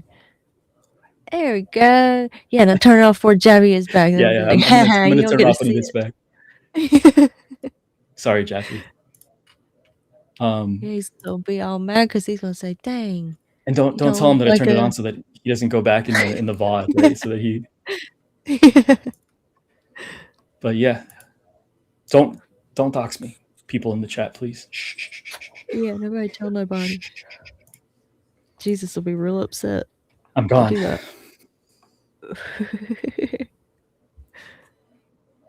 Yeah, Jeffy's going to heaven whether he likes it or not. That's what I think. I think he's gonna be like, dang. They were right. I think that, look, ultimately, I would rather talk about like video games or current events or something. You know, I do this all the time, and I talk about this so often, and it's I don't know. And whenever I speak to somebody that's more secular, it definitely feels like it's a brick wall. There's like philosophical assumptions that just can't be made. And that isn't to say that I don't think that people that don't believe in God are good people. I think that you can be good. You just can't really argue past. Well, you can't prove that. That's what I always like. Yeah, and you can't argue past, or you can't argue alongside what can't be philosophized either. Like if a person just can't conceptualize a certain philosophical assumption, then it's like, oh well, then we're screwed here. We just can't move forward. But you look at I would say that there are people, certain Eastern traditions, ancient traditions, that were really closely aligned to the ideas that would come from the Gospels eventually. And so it isn't to say that a person can't come to conclusions about reality that I think are true, which is that there is such a thing as good, and that I think it's important to align yourself with that. And that they're also to recognize that evil is a thing that exists, and that's a threat to you, to your soul, to your safety. I think that there's a reason doing bad things makes you feel bad. I feel like it's that simple. I feel like it's ingrained in you that you have this gut feeling when things are wrong and when things are good. And I feel like you have that for a reason. Yeah, I totally agree. And I think that's actually a really great place to, that's a place where I started, because for most of my life I was an atheist. And so one of the things that you assume when you're an atheist is that nothing is true. And because there's no morality, like there's no good or bad. It's all subjective. It's all black and white. And if you believe that, then you can't argue any kind of morality. But I would tell, like, if somebody would ask me, like, do you think that the Holocaust is evil? And I'd have to be like, well, I think that you can philosophically assign a moral quality to the Holocaust, that you can say that what happened in that time was evil. But how can I possibly believe that if I don't believe that morality exists? Yeah. Well, therefore, I believe that morality exists. If I can look at something and say that was evil, and that was a big one. Yeah, that makes sense. Yeah, but you're right. I think that gut feeling, I think that's like a really powerful and important place to start, and something to listen to for sure. Always. Yeah. There's some people in the chat that are really angry. Do you often read the chat when you're doing this, or do you just let it ride? I sometimes glance down at it and try to see if I can see Willie Farnsworth saying something funny. I ain't seen him. That's who I'm always looking for. Where's Willie? Well, he's the one in the corner. This is very complicated. Are we not going to talk about Somalia? Should we talk about Somalia? I don't know what's going on in Somalia. What do you want to talk about? Well, Somalia is in Minneapolis now. Oh, you're talking about the daycare center thing? Yeah. The Somalia has come to America. One sec, Emerson. Yeah. I saw somebody on Twitter saying that they changed their state flag to look like the Somali flag. To look like the six pointed. I didn't look it up. I just saw somebody saying it. I don't know how much truth there is to that. Yeah. By the way, can I let me get some of these super chats? Ashoka Tana, thank you, buddy. She says, I think it's a she. Calling me dumb, don't make me laugh. What I find funny about this is I'm pretty conservative, but I'm an atheist. You are dumb. Okay. Matt, thank you, Ashoka. We appreciate that, buddy. Mass Guitarist, welcome to Calypso's Cult. We love having you here, buddy. Hopefully we'll see you tomorrow on the Twisted Metal live play at 11 a.m. California time. And then Ashoka Tana says, hey, fuck the Crusades. Also, laugh all you want, but I think of you as disingenuous, they say to you, Mr. Embers Arcade. By the way, I think that is supposed to be Ahsoka Tano, like the Star Wars character. Is that correct? I fuck women. I don't really pay attention to geek shit. I don't know. I've never watched it.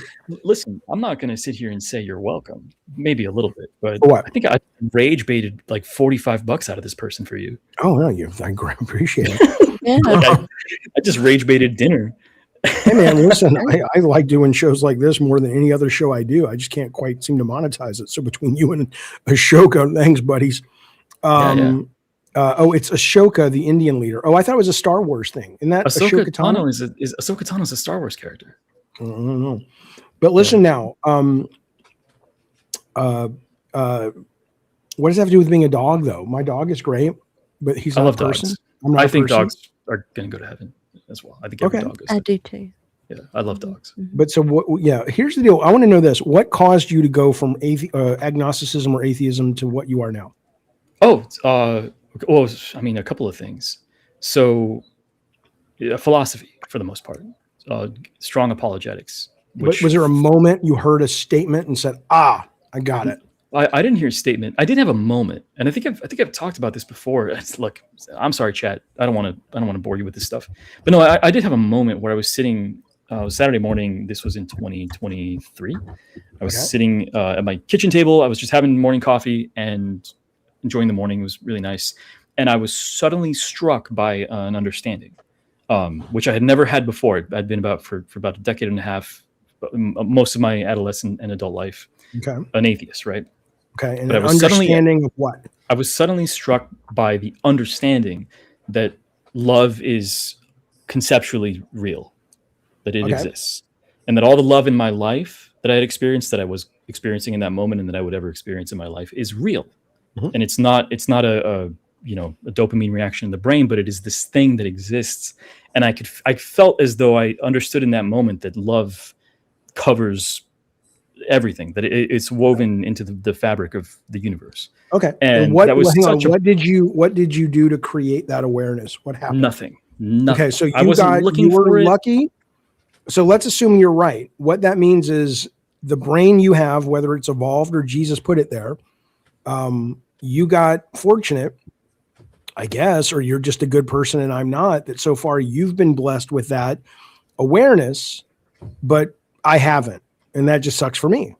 Well, what happened? Well, that didn't make me a Catholic. Okay. Right. What happened was that I was hit with that, and it sounds really silly because you weren't experiencing it. I experienced it, and it was just like, oh my God, I feel like this changes everything. Eventually I started to feel like if that is true, if it is true that love is an objective concept and that it is woven into the fabric of everything, then it has to have a source. And why? Well, because we don't have any examples in nature of a thing simply coming to exist by no merit. Everything comes from something. So where does that come from? I don't. The universe. I think science would very easily dismantle that assumption. And if your whole thing is built on that assumption, I think you need to be very wary that a crisis of faith is headed your way sooner than later. Because what you just said doesn't make any sense. We have plenty of things that we don't know why they exist that just come into being from our perception. We don't have examples of matter that didn't exist at the singular point of the beginning of the universe coming into existence that wasn't already there. That's kind of the whole thing about entropy, right? Is that all of the matter that will ever be a part of the universe, that it was already there always. And part of the reason why the universe is going to contract in on itself again is because of entropy. Because all of the matter will then contract after it's expanded too much. Well, it'll either continue expanding or it'll bounce back. We don't know what will actually happen. This universe may have been here a gajillion times, right? Yeah, we assume that it will contract again. Okay, but what does that have to do with saying that there is nothing that comes in from nothing? Would you somehow disagree that matter does not simply come out of nothing? Well, I don't know where the matter came from that apparently came from the expansion of the universe. It doesn't have to be from a conscious choice. It could just be, that could have come from nothing, or that could have just come from a series of evolutionary happy accidents. We don't know. I mean, that's a big I don't know, right? That's the biggest sure, I don't know. Of course. I mean, but we do seem to understand, or at least we have very strong evidence to suggest that all matter within the known universe was already set and exists within what was always the universe, even at the point of its origin, or what we assume was its origin. All right, let's assume, okay. I can give you that my very limited understanding of science is that when the Big Bang occurred, if there even was a Big Bang, at that moment, every piece of matter that ever was and will be was spewed out into an ever expanding universe. Yes. Right.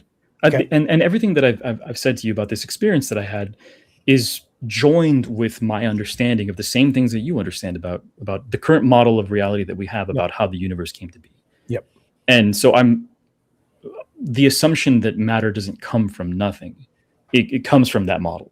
And that's why you can assume that everything has a source. If a thing exists, it has to have had a point of existence. It has to but it doesn't have to be from something that was conscious. Sure, yeah, of course. I mean, of course, I'm not disagreeing with that, right? But like the iron in your blood, right? It was causing a chemical reaction from the inside of a dying supernova or something, right? Like all of that is connected, right? And that's a really beautiful thing to think about. Carl Sagan fans in the audience, shout out. Yeah. But that assumption that I had about things having a source, love having a source, is an extension of the fact that matter has a source. And we can track the fact that matter exists within the confines of our universe and that it is set. Energy doesn't get destroyed, right? It dissipates. Right. But you had an epiphany that made you say, love is a real thing that exists as a fundamental building block of existence, correct? Correct. So I have all no of your empirical belief system is built on this assumption you had that you can't prove, which is Correct. fine. Doesn't mean that it's not true, and it doesn't mean you shouldn't believe it, but you will accept the fact that if you don't have that epiphany, then you would have never gotten to where you are today. Correct? No. Well, I mean, I don't know. Or you weren't, you may have, but the epiphany brought you to where you are today. Correct. Okay. So what about the people that simply haven't had the epiphany? Because you weren't being asked to just believe in faith. You had some moment that occurred where you experienced something, be it a literal understanding of the universe, or being just a moment that you chose to believe is something more special than it was. Whatever it was, you had that moment, and I haven't. Well, everything that I'm so why did you get it? It's still predicated. God on don't faith. trust you yet. Yeah, God doesn't like you, bro. I think he steals silverware when he comes to your house. I'm tight with You don't God. say that about God. You don't say you take that. No. So, but everything that I'm explaining to you is it's still predicated on faith, because I didn't get a fucking fax from God. No, but you had a feeling. It came to you, and I asked you, what did you do to create that? And you said nothing. Yeah, I was just having coffee. I was just having coffee alone. I was enjoying my Saturday morning, and it just hit me. But that doesn't. I didn't hear a voice. I didn't hear. It doesn't matter what you heard. You you had an experience that, for whatever the way your brain works, you took it as fact. Correct? Well, no, I'm taking it on faith. Well, because I don't know. But you don't have any evidence that love is a fundamental building block of the universe, but you feel that's true. Right. I don't have any empirical evidence for that, of course. Right. So you feel it's true.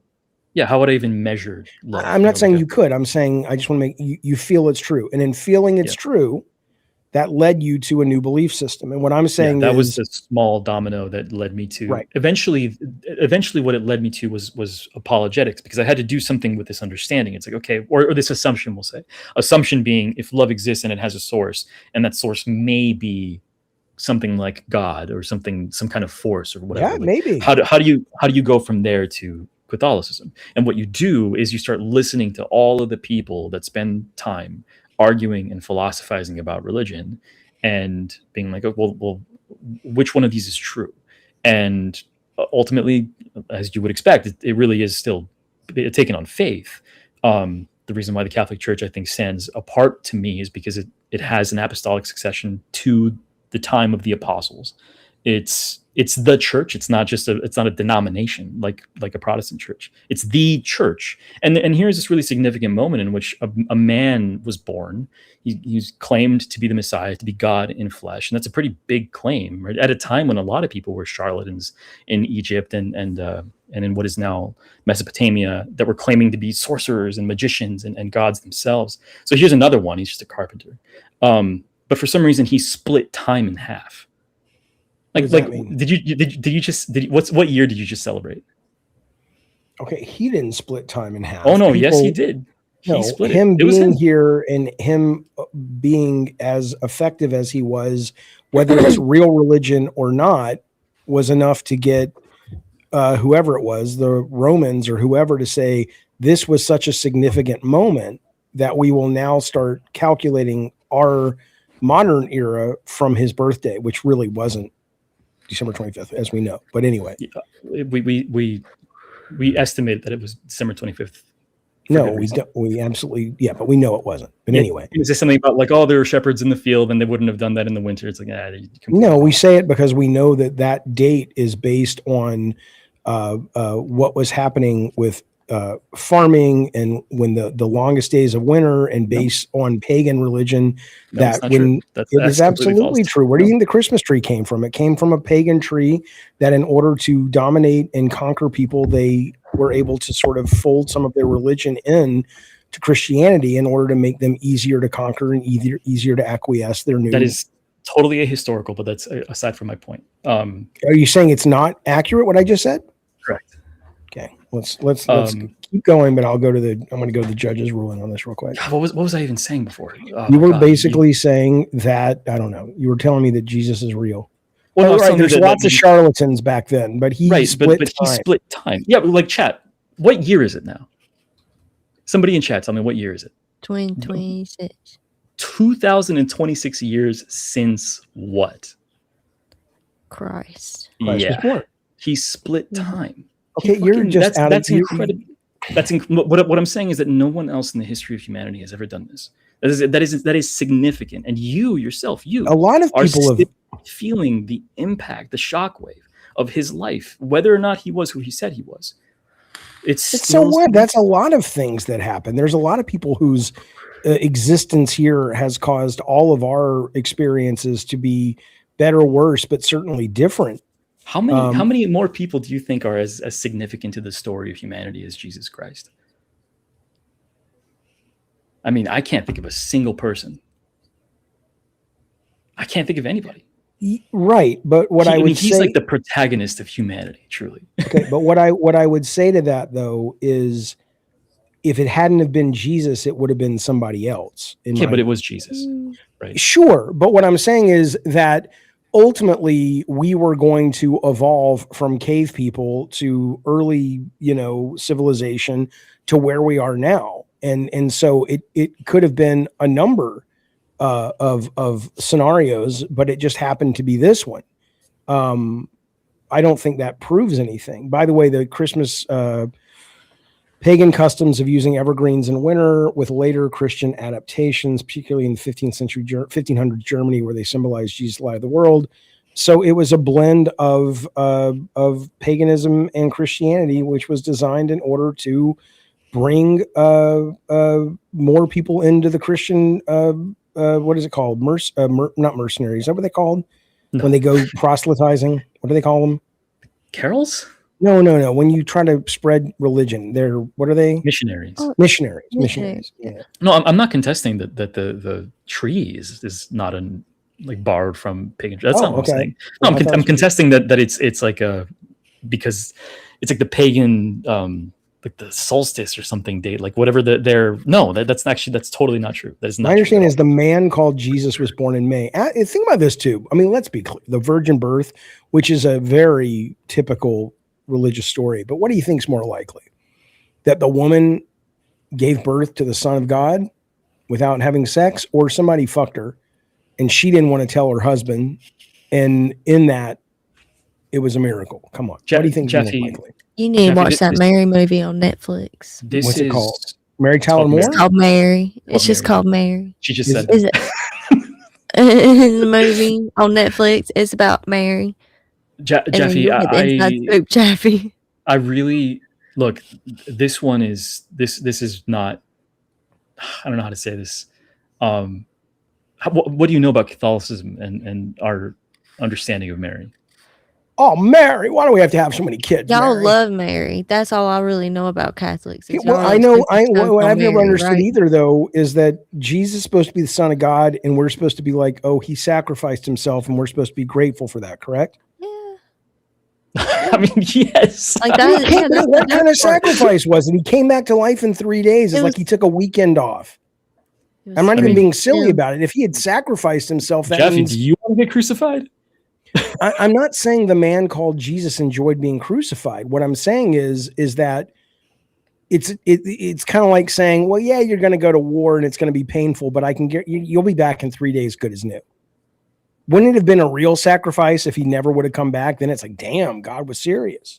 I mean, if God died, well, only a third of them would have died, right? Because you still have the other two. Did you ever see that movie, The Shack? No. Where God was the black lady who liked to cook. You talked about it so much, I feel like I've seen it. You got to go see it, buddy. It's such a good movie. I cry. You say that every time. I need to see it. I'm a little. Get 7-Eleven pizza while watching it. You goddamn right. Listen to this. Ashoka Tana says, "Thank you for the super chat, buddy. If anything, I ever follow a religion, it would be a Gnostic one. Yes, it's a dead religion, but they are right about everything. But that's just my opinion. Yeah, so stupid. I don't even know what that means. What is if I ever follow a religion, it would be Gnostic religion. What is Gnostic? the Gnostics believe that the God of our universe is not God, that it's a lesser deity, and that God creates evil on purpose, which is what's It makes a lot more it's not sense. it's not. I don't consistent believe with- that, but it makes a lot more fucking sense. I mean, no, it doesn't. I have my It's- own view of all. What do of you? it. Let's go, Bunny. Go. Yeah, you tell us. I Bunny. feel like God is a very okay. I think when it says that you're created in the image of God, I think it means that you are actually a piece of God, like how God sent Jesus down to experience life as a human, right? I think he's doing that with everybody. I think we're all a piece of God. And I feel like God is very neutral, and there's no way you couldn't possibly go back to him because you're a piece of him. That's what I think it's clear that you can choose. I think there's no hell. I don't think Well- there's anything you could do. I feel like when it says in the Bible eternal, I think that it actually means eternal. Well, I Right, think, but you, like Embers, you are choosing Yeah, I the think I language. want to believe Right, that. Yeah. you are choosing the language, which I think is healthy. Which is, I think this. I want to believe this. It feels true, but I don't know if it's true. But it feels true. I mean, but I've it could- done a lot of mushrooms, and I thought of that, a lot of that on mushrooms, and Absolutely. it still makes sense to me, even not on mushrooms. So I feel like maybe, but I also saw Sheba on the ceiling, so I don't. That might tie in somehow. There may very well be a conscious being that is looking out for us, and I would go. I have felt that at times. I've also felt not that at times, but I don't lump it into modern religion or any religion. That seems, it's too easy to trace back where that came from and the benefits that mankind gets at acquiring power and wealth by lording those rules over other people. That I don't trust it. But Yeah, do you think really- that's ultimately what the point of it is, Jaffe? Do you Oh, yeah. think the Vatican is like it's just about power and wealth? Oh God, yes, of course, yes. I mean, I'm not saying there aren't people there that genuinely have faith in all this stuff, but I think there's whether you're talking about religious people or people in politics or people with wealth, I don't think we have, speaking of evolution, I don't think we have evolved enough to handle an amount of power that certain individuals are able to acquire in modern society or any society. And in that, we see corruption time and time and time again at any of these institutions. And it's not even, and it's always that chicken and egg thing I talk about, right? Which is it that you have to be that kind of person to get in that position of authority, or is that being in that kind of authority is going to turn you into that kind of person? And I don't know that. But I think we have plenty of evidence across politics, religion, money, corporations that say that, yes, there is a behavioral pattern that is old as the hills, that power corrupts and people do not want to give up that power, and they will do almost anything to keep it. I mean, I don't disagree with that at all. But I do think that when you look at an institution, which is, it's as susceptible to evil as the Catholic Church. Yeah. I still think that it's a net good. It's a net positive for humanity. I that think it exists. has been. I think we'll keep going, but I want to respond to that. But keep going. Well, because I don't see that. I don't see how that institution could possibly be looked at as hoarding wealth or exacting power. It has no power. Over history, it has reduced its power, and it has, like, let's say, I think its coffers are lighter than the Church of like the Mormon Church has significally more money than the Catholic. You're saying Catholicism specifically. I mean, certainly the Vatican there are has a lot of institutions. wealth. Well, but- I don't think, like, relative to the amount of Catholics in the world, I don't think the Vatican has Oh, very I much mean, wealth at yeah, all. that may be true. I mean, it's probably like PlayStation and Switch and the Wii and Xbox at any Yeah, given time. Like Sean Layden says, right? The pie gets redistributed, but it's still pretty much the same amount of pie for the most But part. it also, I mean, what other organization do you know that funds 26% of the world's hospitals at a loss? Right? Like that's not a venture for greed. It might be. I mean, it might be. I mean, how do you spin greed out of burning money to fund 26% of the world's hospitals? That's Well, first off, you don't pay any taxes, so it makes things pretty easy. But second off, well, because people tithe. I mean, I pay the Catholic Church. But you don't pay any. The church doesn't pay taxes. The temples, the mosque, any religious institution in America at least don't pay taxes. But the other I reason don't think anybody should pay taxes. Yeah, actually, that's fucking I based. digress. Yeah, that's real shit. That is we real can, shit. we can have Everybody that just said conversation right there. next Friday because I don't agree. I think taxes are good. But what I was saying though on this part of it though is that, you know, hey, come have your life saved at St. Vincent's, and we'll have priests walking around, and we'll have little chapels in the thing. And, you know, there is concrete evidence of, you know, sort of cult-like indoctrination that happens at very early ages. So I'm not saying that's what's happening with the Catholic Church funding 26% of hospitals. I'm just saying that it wouldn't surprise me if that's part of the grift, but it may not be. Well, I mean, we want more Catholics. Like, that's not a secret. Why? Because I think that it's good when a person is Catholic. I think that it's a good thing when they become Catholic. Why? I don't think it's a bad thing.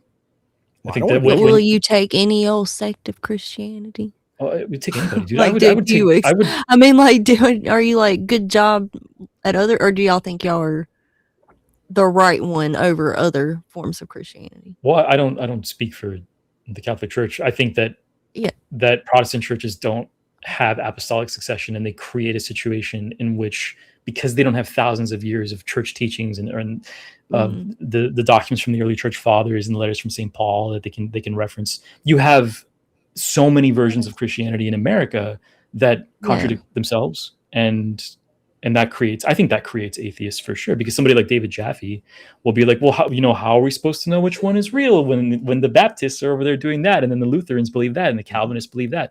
All of those churches, the Calvinist church, the Mormon church, the Presbyterian church, the Episcopalian church, all those were just founded by people. The Catholic Church was founded by Jesus Christ.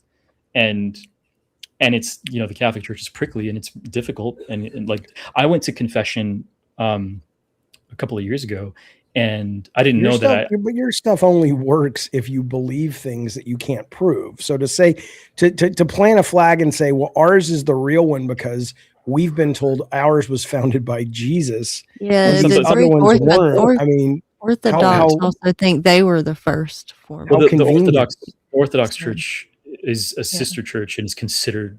Although the Jews got there first. They think they're more right than you are. What's wrong? Why do you think Jesus knows more? What are you talking about? The Jews are like, they're anathema. The Judaism is the rejection of Christ. What I'm saying is, but what I'm saying is that if you're saying that your church was the only church to be founded by Jesus, the Jews would tell you, well, our church was founded by Yahweh before there was the Father, the Son, and the Holy Spirit. They'd be correct. Sorry? I mean, that's correct. The Jews. So I imagine older than Christianity, but Christianity is the resolution of the covenant with Abraham, which is what Judaism was based off of. The law of Moses. But you is believe resolved all this stuff because, like, you will admit, whether you agree or somebody agrees with your take on religion or not, you will admit that in order for this to hang together, you have to go these X number of tenets you have to take on faith. Otherwise it doesn't work, right? Like when you say, well, ours works because it was founded by Jesus, there's no evidence of that other than you just choose to believe that, right? Yeah. What's going to happen tomorrow, Jaffe? Be more specific. What's going to happen tomorrow? I need to know, what do you mean? Do you mean? I'm asking you, what's going to happen tomorrow? You're going to live your day.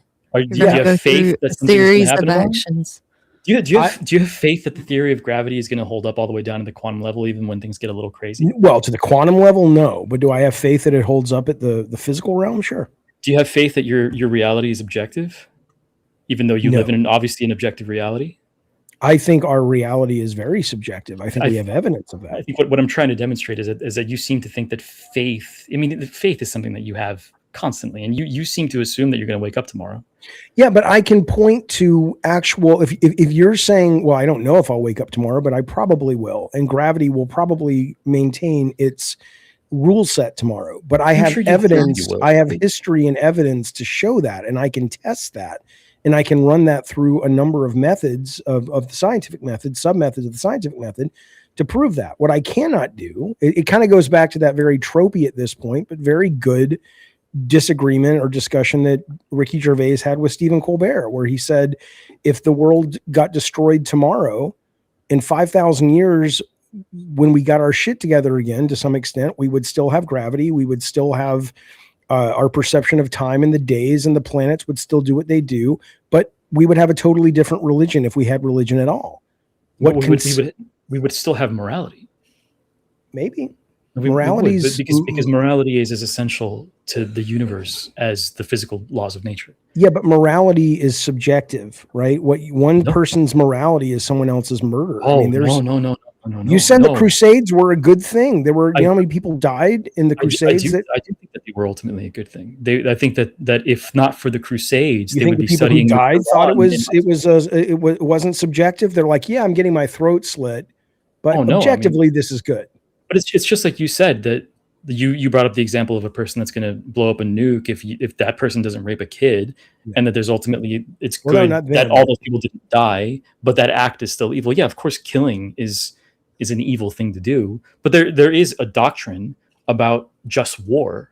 And when you have for hundreds of years Islamic armies coming from the Middle East and from North Africa raiding villages on the southern coast of Italy and Spain and the Iberian Peninsula in general, enslaving people for 100 years, and they're threatening to essentially completely take over Europe, that could mean the end of the Vatican, that could mean the end of the church, that could mean the end of Christianity, and also the end of a European diaspora as they know it. And so it's this war of survival. It's this war that... Well, okay, but it wasn't morally better or worse then. It was their quality and standard of life and belief they wanted to make sure didn't get snuffed out. And in the meantime, they figured they could also spread their belief because, like you said, the more Catholics we can find, the better. That's a good thing.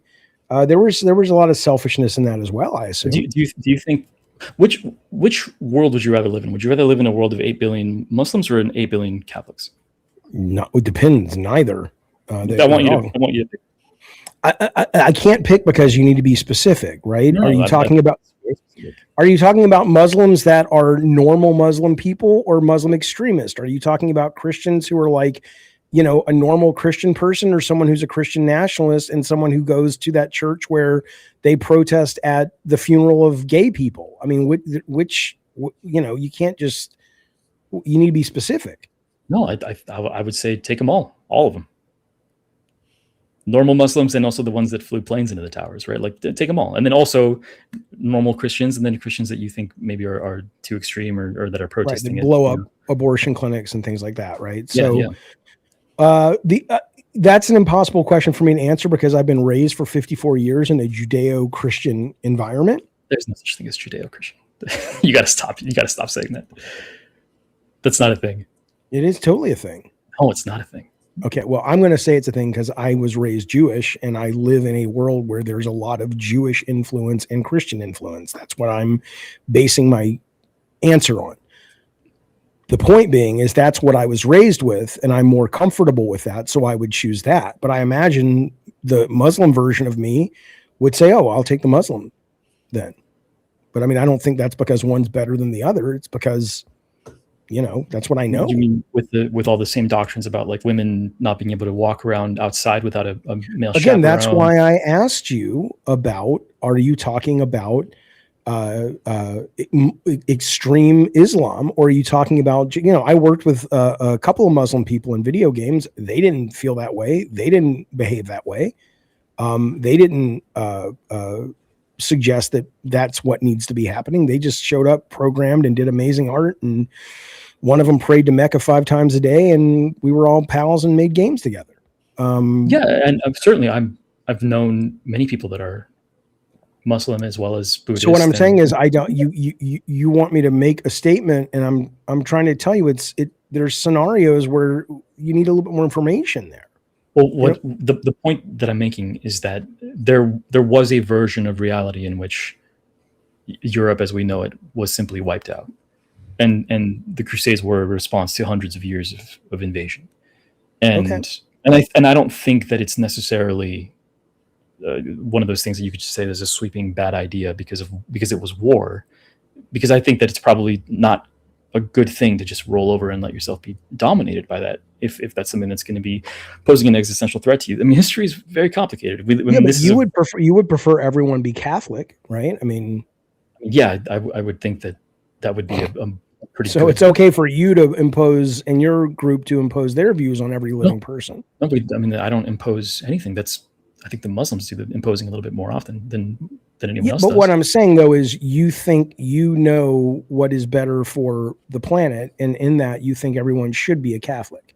Well, what I think is that it's just like you said, like you can test certain things with science. You can test the veracity of moral qualities with rationality, with reason and philosophy. And I think, for example, if the prophet of your religion, if the prophet of your religion consummated a marriage to a 6-year-old when she was 9, I think that's wrong. Okay. Well, again, I can point to a lot of things Jesus did in the book of Enoch, right? Which is terrifying. That's not canon. Yeah, that's not canon because they consciously chose to remove it. I mean, I read it and it was dope. I was like, this is a more like that was a very entertaining book. Yeah, but but it's crazy. not canon because we can go back in history and explain it's not canon. It's not canon because church leaders got together and said But that a lot is of people blasphemous. debate that it's not, that it wasn't written by anybody credible or whatever. Yeah, I mean, I've read a lot against it, and No, I know, like, but that make Well, can you find something that Jesus did in the Gospels that you would think is as detestable as consummating a marriage with a 9-year-old? hang on a second. He's cracking up in his Bible. Hey, I'm doing a stream right now. Can I call you in like 15 minutes? All right, I'll call you. Is it urgent? I can. I think so. Yeah. Okay, bye. No. I just what are you saying? Can I think okay, again. I don't know anything about I'm assuming you're talking about Muhammad the prophet and him doing that. Consummating with Aisha when she was 9 years old, which is Right. So I would say I believe all of that about as much as I believe everything else, and I believe that the time period of that existence suggests maybe a certain lifestyle that was normalized then. I don't think it was. I haven't read the Quran, but I don't think it was presented as the way we would look at it today, which would be horrible. I don't know. I could be wrong, but I think I read somewhere that some laws were changed around so that could happen. But I don't know how. But I don't believe any of it, though. I read the headlines and went to the comments. It's kind of like us arguing over Superman or Spider-Man. It's like they're both comic book characters. They're not real. No. So here, and I think this is the heart of it. That I live in the world, and so do you. I assume that we live in the same world, but you seem to assume that we live in different ones based on our perspectives. But the thing is that these things that we're talking about are a component of the world that we live in and the story of the species of humanity. Whether you want to be involved in it or not, you're not exempt. This is what the story of our people is, of our human race. Right, but the story also includes people throughout time that have evolved from backwards thinking and embraced more and more based on what they know of the world that we've learned as we've evolved. So sure. I'm not exempt from it, but I am playing a part in it that is not willing to believe things just because someone says I should believe them when I believe other things. But, I'm telling you that. Sorry, what? I have to go take my doggies out, so I'm gonna say goodnight. Gene. All right, Bunny. Thanks, Bunny. I'm sorry, Bunny. Again, yeah. Oh, you have a good night. no. I have fun listening to y'all. And listen, Great, Bunny, I'll see you Monday on the LCU, okay? Uh-oh. What? Wait. You have fun over there, Jeffy. I support you. Oh, yeah. Jeffy. Yeah. Hold on. I want to stay to hear this, though. Okay, go What are you ahead. Hold doing? on. You're going on the PG LCU? can wait 2 minutes. Yeah, he's back over in the LCU. I am not. because he's a Tech star. asked. I love you, Jeffy. Bye. Tech said, Jaffe, I love you too, buddy. Tech asked me, come help me do the show for a couple of days or for one day. And I said, sure, I'll do it for one day. And then the audience paid for me to come back the next day. And then I said, okay, well, I need to think about it because I'm not coming. It's not going to be like it was before. I'm doing this stream. I put up a video today. If I go back on a regular basis, it's not going to be my whole job because that killed my channel. And I don't want to, but I don't mind showing up in the morning for 2 hours and, making more money over there than I ever make over here. Dude, that shit is so radioactive, man. I mean, look, you got to do what you got to do, and you know what's best for you. But I'm just, I wouldn't touch that with a 47.5-foot pole, man. It's very specific. Let me get this chat here.